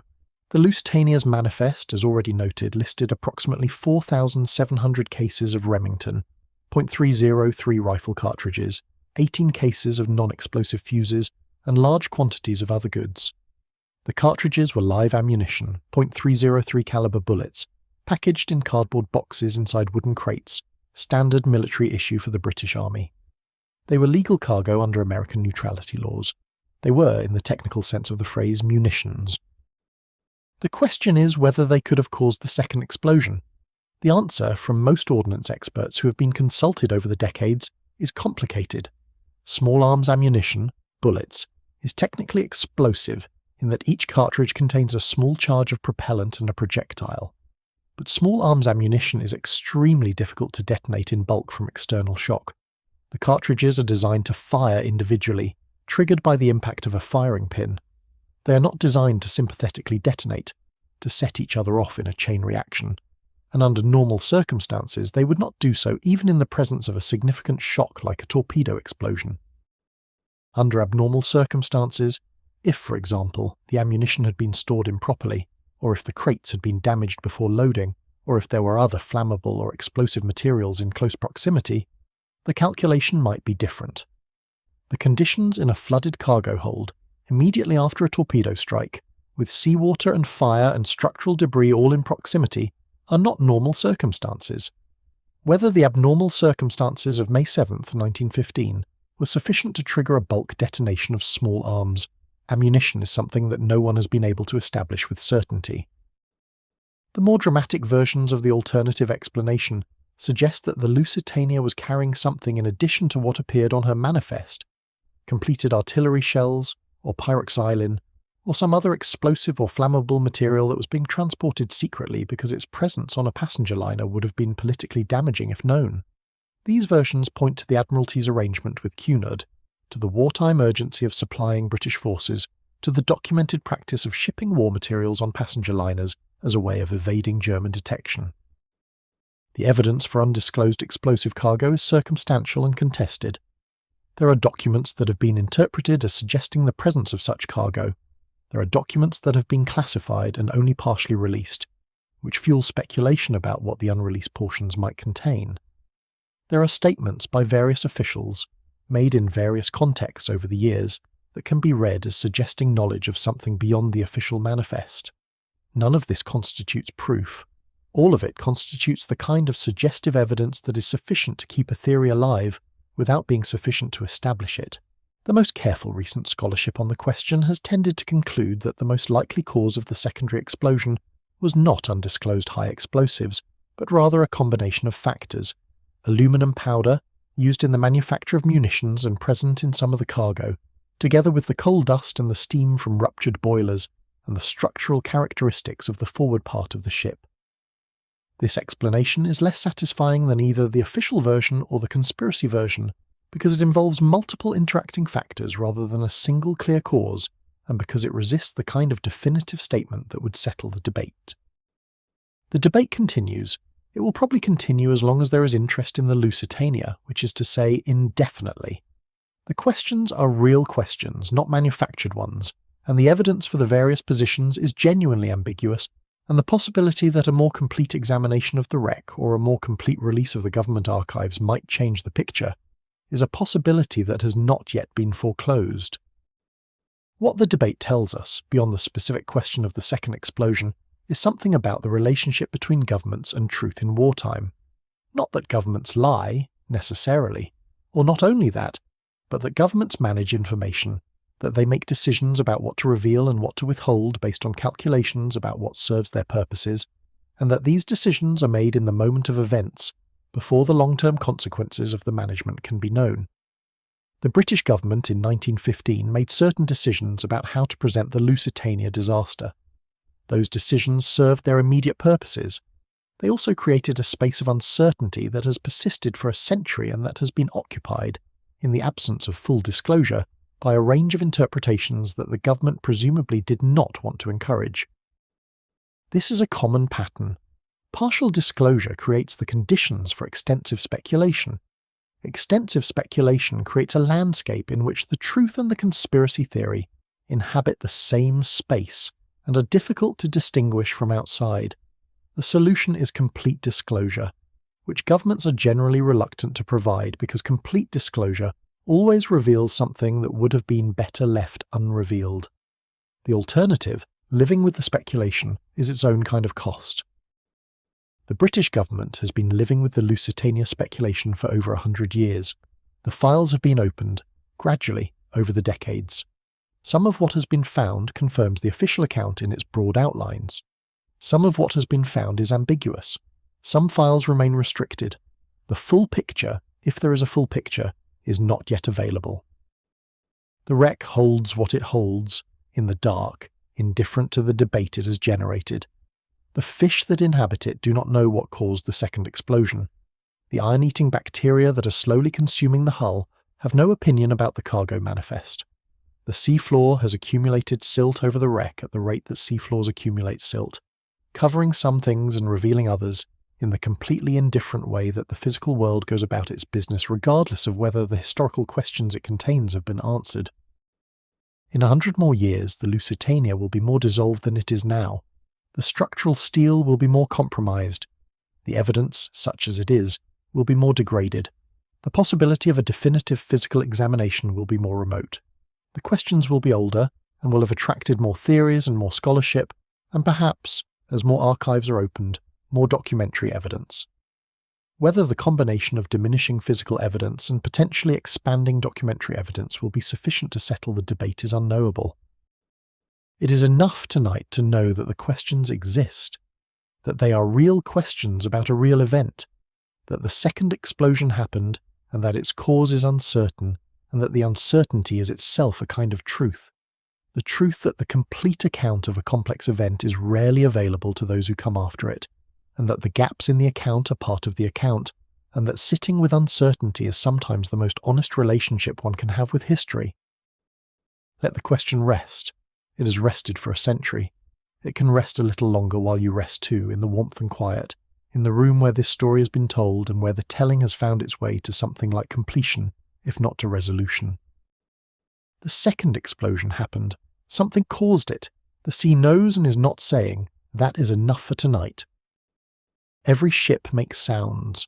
The Lusitania made a particular set of sounds that passengers learned to read over the 5 days of the crossing. There was the deep vibration of the engines, felt more than heard, a constant presence in the walls and the floors that told you the ship was alive and moving. There was the sound of the sea against the hull, varying with the weather and the ship's speed, and the angle at which she met the waves. A rushing, sighing sound that was never quite the same twice, but that had a general character you came to recognize. There was the sound of the ship's ventilation system, the faint hiss and murmur of air moving through the many passages that kept the interior breathable. There were the smaller sounds of a large community in motion. Voices, footsteps, the clatter of the dining room, the faint music of the orchestra drifting through the corridors. The orchestra. Albert Kay and his 11 musicians had been playing throughout the crossing, providing the musical texture that distinguished a great liner from a mere transport. They had played in the first-class lounge, and in the second-class lounge, and, on the warmer days of the crossing, on the deck. They had played at meals and in the evenings and at the afternoon tea that first-class passengers took in the lounge, with a formality that the orchestra's presence made feel like something more than a cup of tea and a biscuit. Music on a long ocean crossing is not merely entertainment. It is structure. It marks the hours. It provides a rhythm for the ship's day that complements the rhythms of meals and watches, and the rise and set of the sun. The morning was announced by the stewards, but was accompanied eventually by the orchestra beginning their programme. The evening settled into itself as the music changed from the lighter afternoon pieces to the more substantial evening repertoire. The passengers, even those who were not particularly musical, found themselves oriented by the sound, knowing what time of day it was partly by what was being played and from which direction. When the torpedo struck, the orchestra had just finished a midday performance, and some of the musicians were in the lounge or in their quarters below decks. When the second explosion sent the ship into its immediate and severe list, the musicians found themselves in the same position as everyone else aboard, trying to understand what had happened, trying to find their way to the upper decks, trying to determine whether the ship was going to recover. There are accounts, they are not all consistent and some may be retrospective invention, of one or two of the musicians beginning to play in the final minutes before the ship went under. The image of musicians playing as a ship sinks is powerful enough that it attaches itself to disaster accounts regardless of whether it actually occurred. The Titanic's band did play, by multiple reliable accounts. Whether the Lusitania's musicians played in those final minutes is less certain. What is certain is that the music stopped. Whatever the orchestra was playing on the afternoon of May 7th, whatever Albert Kay had planned for the final evening concert that would never happen, the music stopped in the 18 minutes of the sinking and did not start again. The instruments went to the bottom of the sea. The musicians, some of them survived, some did not, went their various ways to rescue boats, or to the water, to Queenstown, or to wherever they lived before the ship and back to it after. There is something in the stopping of the music that resonates through the whole story. The orchestra had been the heartbeat of the voyage, the thing that made it feel like more than transportation, that made the Lusitania feel like the floating city it was meant to be. The silence that followed the explosion was not just the absence of torpedo fire or alarm bells. It was the absence of the music, the absence of the orchestrated sound that had structured the days of the crossing and given them their particular quality of organised luxury. In the water, there was a different kind of sound. Survivors describe it consistently and with the particular vividness that traumatic memory produces. The sounds of people in the water calling for help, calling names, calling out in languages that were sometimes recognisable and sometimes not. The sounds of the debris from the sinking ship moving in the water around them. The sounds of the lifeboats pulling away. The sounds of the sea, which continued to be itself regardless of what had just occurred. And gradually, over the following hours, as the cold water did its work, the sounds diminished. The calls became less frequent. The voices that had been audible from the water became inaudible. This was the part that survivors found hardest to describe and hardest to remember. Not the initial chaos of the sinking, which was overwhelming but full of the specific tasks of survival that demanded attention, but the gradual quieting of the voices in the water as the hypothermia and the exhaustion and the cold took the people who had been calling. One survivor, a young man from New York named Isaac Lehman, wrote in his account that the worst sound he ever heard was not the explosion and not the screaming but the quiet that followed the screaming, the long, terrible quiet that meant the water had done what cold water does to a human body that has been in it for more than half an hour. He was in a lifeboat. He was alive. He could not make the quiet mean anything other than what it meant. The Lusitania's soundscape, the engines and the music and the voices and the sea against the hull, ended in that quiet. The sounds of the ship and the sounds of its people and the sounds of the orchestra all ended in the quiet of the Irish Sea on the afternoon of May 7th, 1915, and the sea thereafter made only its own sounds, which it had been making before the ship arrived, and would make after the last echo of the ship's presence had dissolved into the general auditory texture of the deep water. Sound does not survive in the sea absorbs it. The wreck of the Lusitania is a silent place, or as near to silent as the ocean ever is. The low, constant sound of water moving, of fish, of the microbiological activity that is the life of the deep water. But nothing of the ship's own sound, nothing of the engines or the music or the voices persists there. The sounds are gone. They were made once in a specific time, and they ended, and the sea has been making its own sounds ever since, indifferent to what it replaced. This is perhaps the most absolute form of loss that the sinking represents, not the physical objects, which exist in some form even if dissolved and scattered, not the stories, which persist in accounts and records and the memories that pass through families, but the sounds, the precise timbre of Albert Kay's violin, the particular quality of the Lusitania's foghorn on a damp morning, the sound of the first-class dining room in the full flow of a formal dinner. These are gone in the way that sounds are gone, completely, without remainder, without even the ghost of a recording. In 1915, recording technology existed but was not present on the Lusitania, and was not capturing the ordinary sounds of a passenger liner crossing the Atlantic. What was recorded were the formal performances, orchestras in concert halls, singers in studios, the ambient sound of daily life, the incidental music of a ship at sea, the sound of 2,000 people going about their day. This was not recorded. It was simply made, and it was simply gone. We know the Lusitania by her shape and her history, and the accounts of those who sailed on her. We do not know her by her sound, we cannot hear her. This is appropriate, perhaps, in a way that has nothing to do with the disaster. The sounds of the living world do not survive in the same way that objects and records survive. They are the most immediate and most perishable form of presence. They exist only when they are being made. And so the Lusitania made her sounds, and her sounds are not available to us now. And the wreck on the seafloor makes only the sounds of the deep ocean. And the music that Albert Kay planned for the final evening concert was never played, and is therefore a piece of music that will never exist. A program prepared and never performed. A set of pieces that were chosen by a young man from Leeds who did not know, as he chose them, that the concert would not happen. What would he have played? Something substantial, he had decided. Something to mark the end of the crossing. We do not know what he had in mind. He did not survive to say, and his choice was never written down in a way that has reached us. The program exists only as an intention. Somewhere in the past, in the mind of a man who did not know what the afternoon of May 7th would bring. Let the intention stand in for the music. Let the silence that followed the sounds of the crossing be the silence that now follows this part of the story. The sounds are gone and the silence is complete, and in the silence there is, if you let yourself feel it, something that is not entirely absence. Something that is the shape of what was there, the outline left by sounds that were made and heard, and then unmade by the sea and by time. You can rest in that shape, in the outline of the thing that was. It is a quiet resting place. It is, in its own way, sufficient. In the days following the sinking, the diplomatic correspondence between the United States and Germany became some of the most carefully watched writing in the world.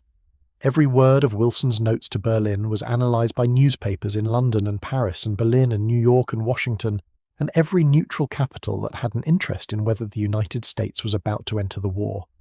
The notes were not yet ultimatums. They were something more than protests.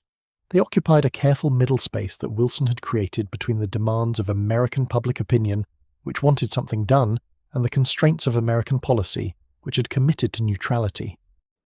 The first American note to Germany after the Lusitania sinking was sent on May 13th, 6 days after the ship went down.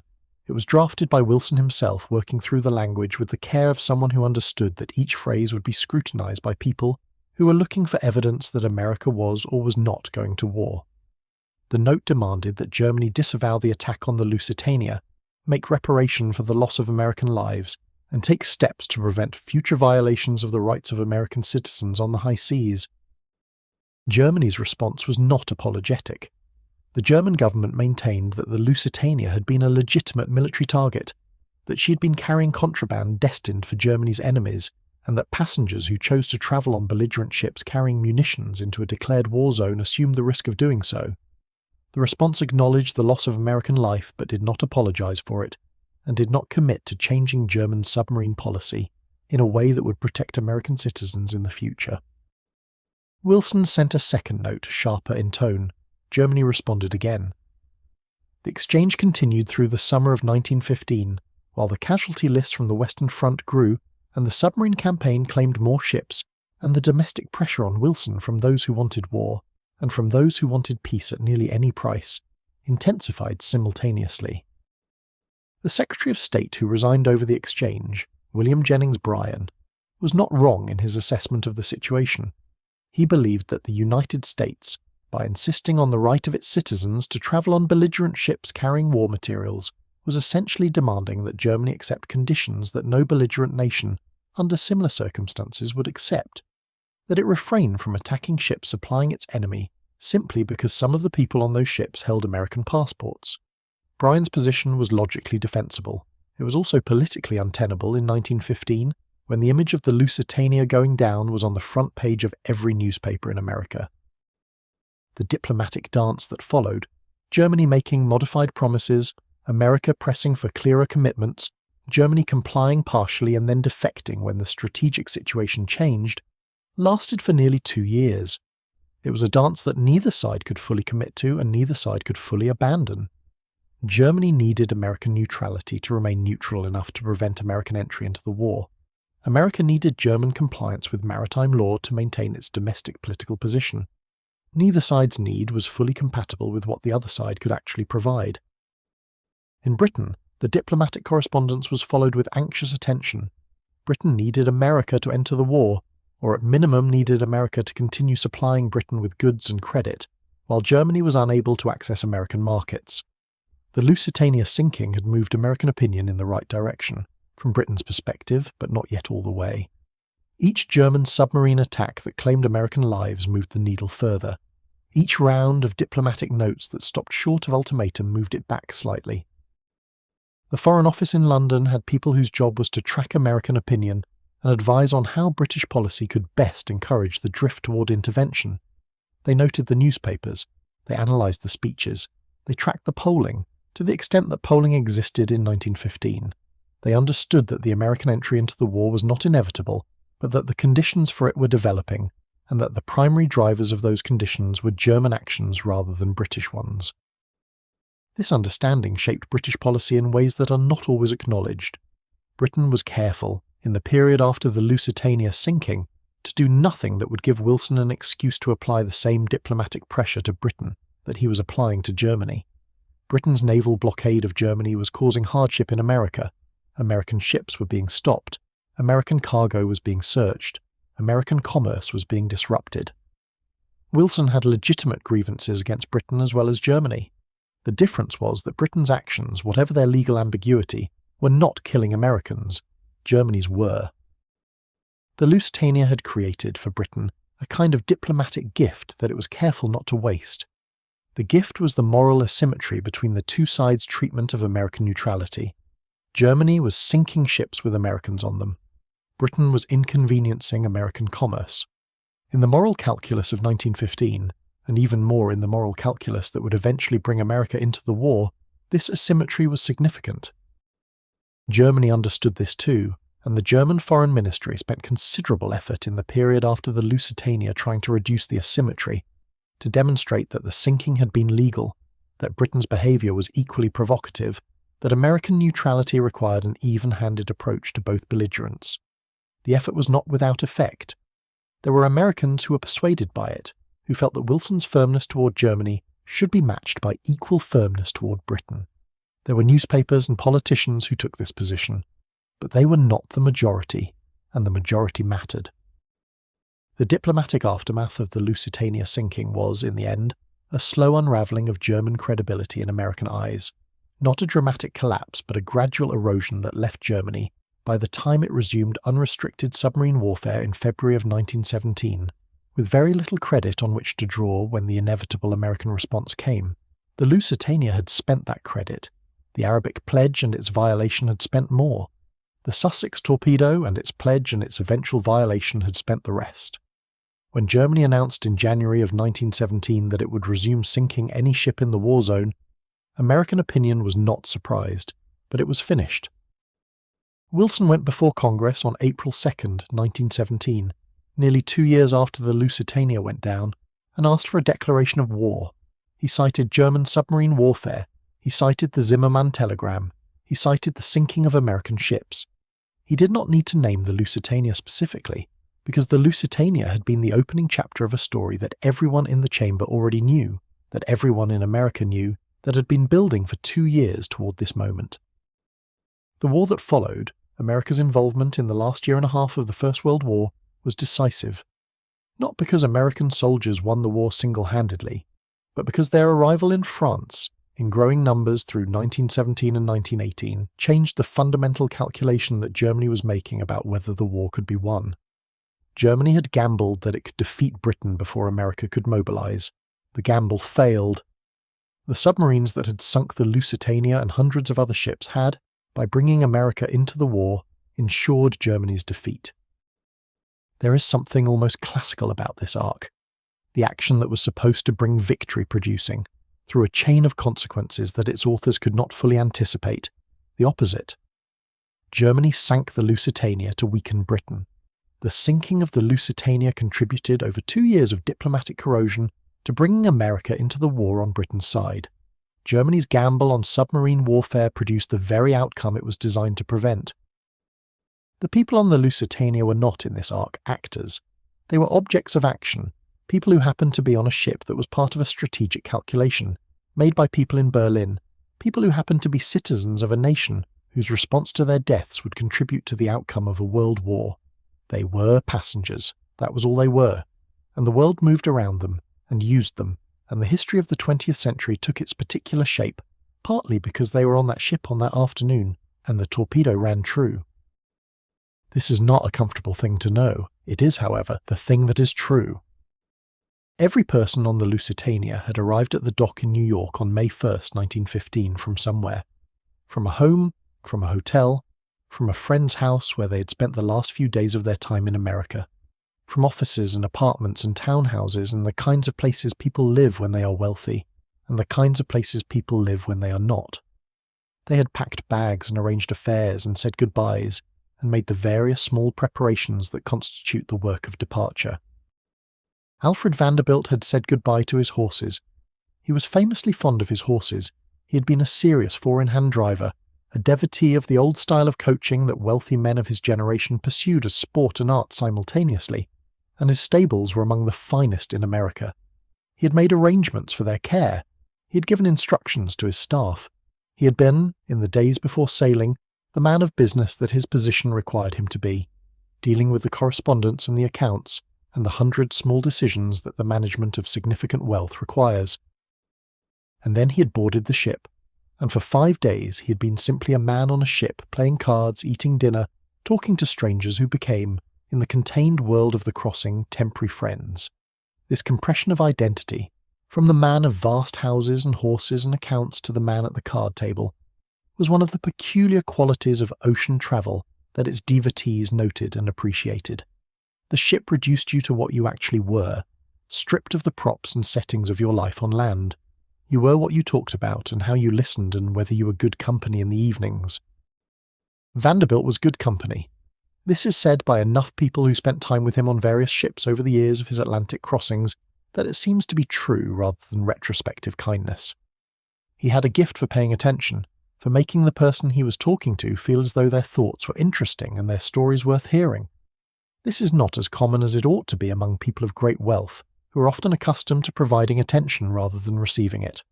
Vanderbilt gave it freely, and the people who received it remembered it.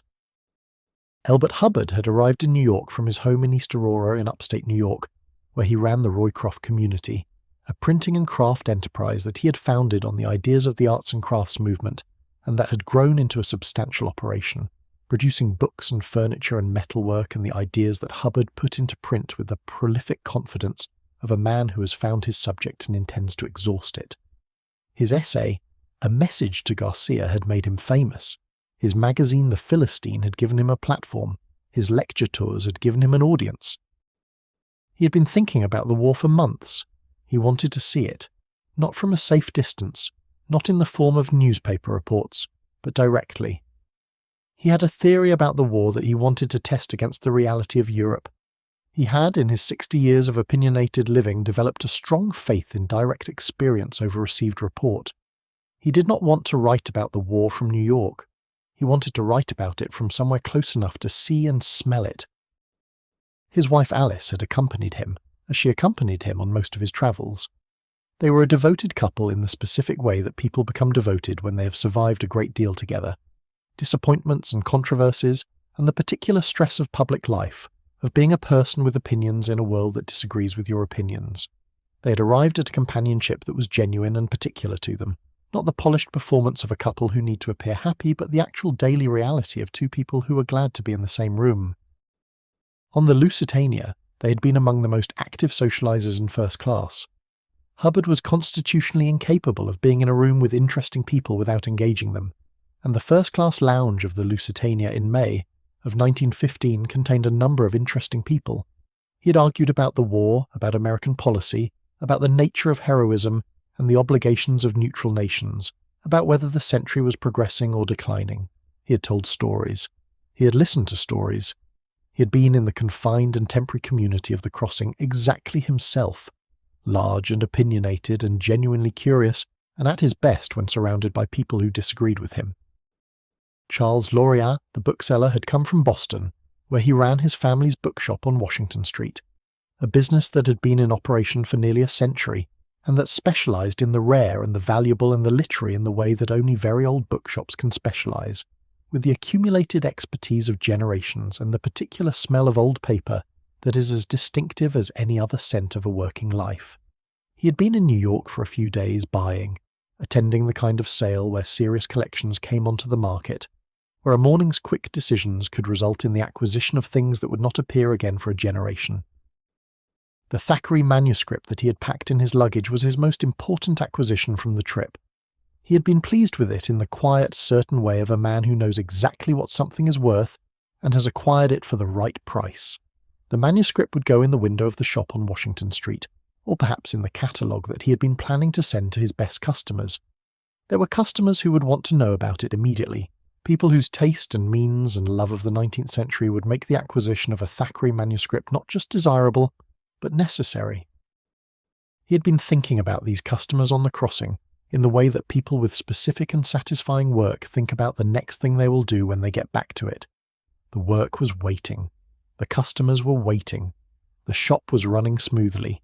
He had good staff, people who'd been with him for years, and who understood the business in the particular way that good booksellers understand it, as something that is not only commercial but also custodial, that is responsible not just for selling books but for knowing what the books are and connecting them with the people who need them. He was carrying a camera. He had taken photographs throughout the crossing, not just of the sea and the ship but of the people, the social texture of the voyage, the moments that he thought would make a good photograph for the account he was already composing in his head.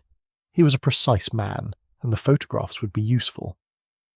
The camera went to the bottom with his luggage, but the photographs he had taken on the earlier days of the crossing, the ones he had developed before boarding, the ones from the first day or two when he had access to some development arrangement on the ship, those survived.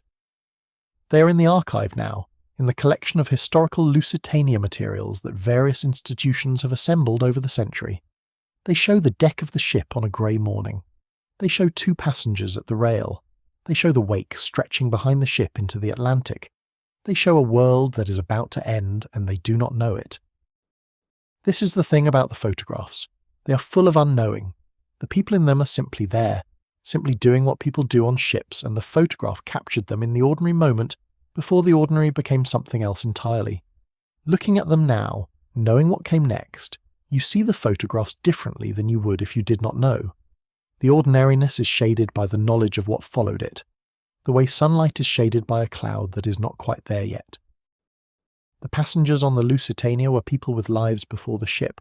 They had houses and businesses and relationships and worries and ambitions and the accumulated weight of the years that had made them who they were when they boarded. They were not symbols or statistics or the supporting cast of a historical event. They were people who had arrived at May 1st, 1915, through the specific sequence of decisions and circumstances that constitutes any individual life, and who were on the Lusitania because of a particular combination of reasons that were entirely personal and had nothing to do with war or history, or the fact that May 7th would turn out to be the last day for so many of them. They were on their way somewhere. They had plans. The plans mattered to them. The plans included meetings and meals and reunions and the continuation of the work they had been doing before they left, and the new work they were going to begin when they arrived. The plans did not include a torpedo. The plans did not include 18 minutes. The plans were simply plans, ordinary and necessary and full of the mundane confidence that plans require. The confidence that there will be a future in which to enact them. We remember them partly through their plans, through the letters written on the ship that described what they were going to do in England, what meetings they had arranged, what shops they were going to visit, what friends they were looking forward to seeing. The letters survive because they were not on the ship when it went down. They had been sent ahead by wireless, or were waiting in pockets to be posted in Liverpool, and instead they were retrieved from bodies or surviving baggage and returned to the families of the people who'd written them. The letters are in the archives. They are precise and ordinary, and they smell, the archivists report, of nothing in particular, just old paper, just the specific paper of 1915, which is different from the paper of now in ways that archivists can identify and that most of the rest of us cannot.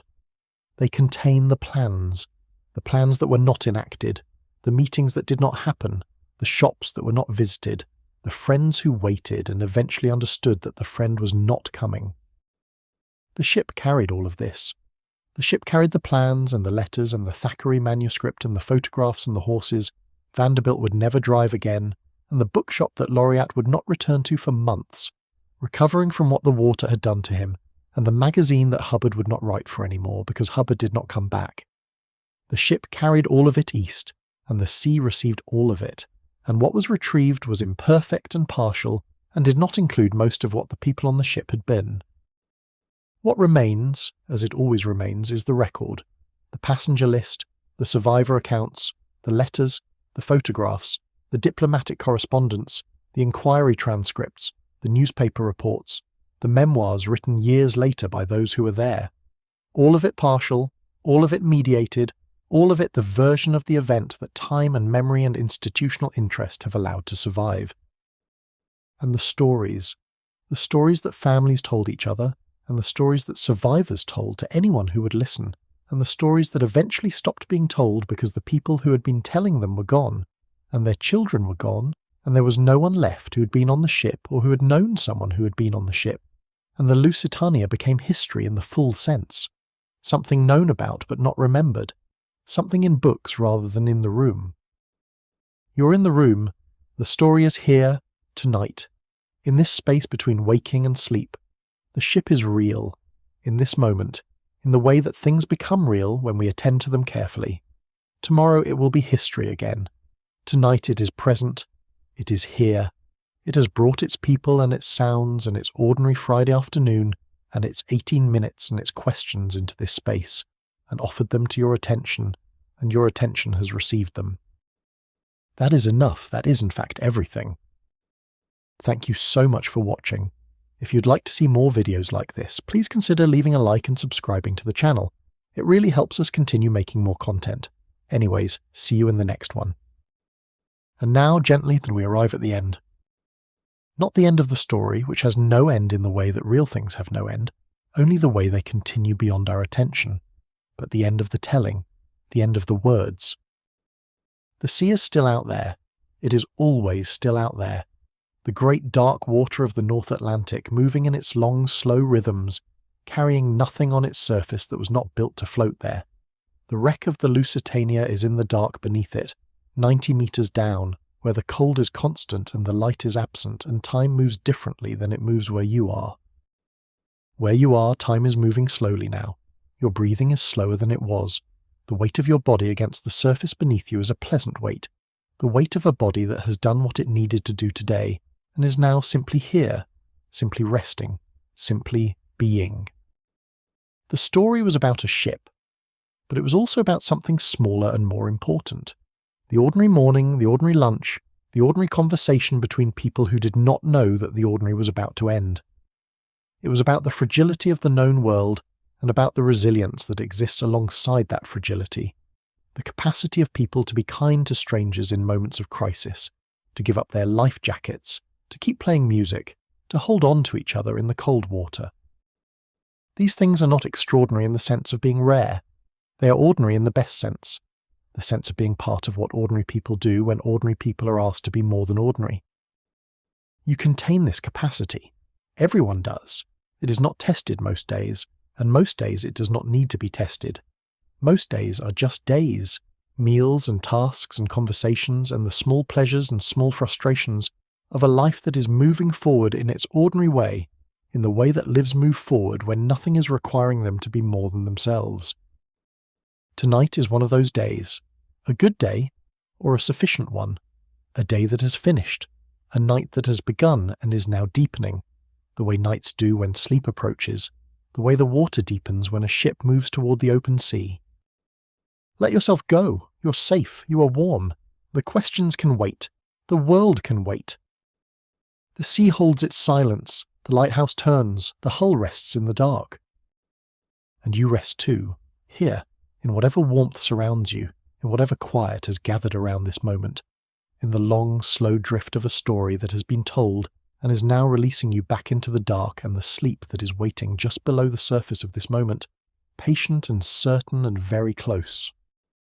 Close your eyes if they are not already closed. Let your breathing do what it does on its own. Let the story go. Somewhere, a long way from here, the sea is dark and deep and full of what it holds. And here, exactly here, you are warm and still and entering the quiet that comes after stories. The quiet that is its own kind of water, gentle and complete and without edges. Sleep now, sleep well, the ship is at rest, so are you. If you liked this video, let me know where in the world you're watching from and what time it is. I'm always curious about that. And if you have a suggested topic, feel free to leave it in the comments.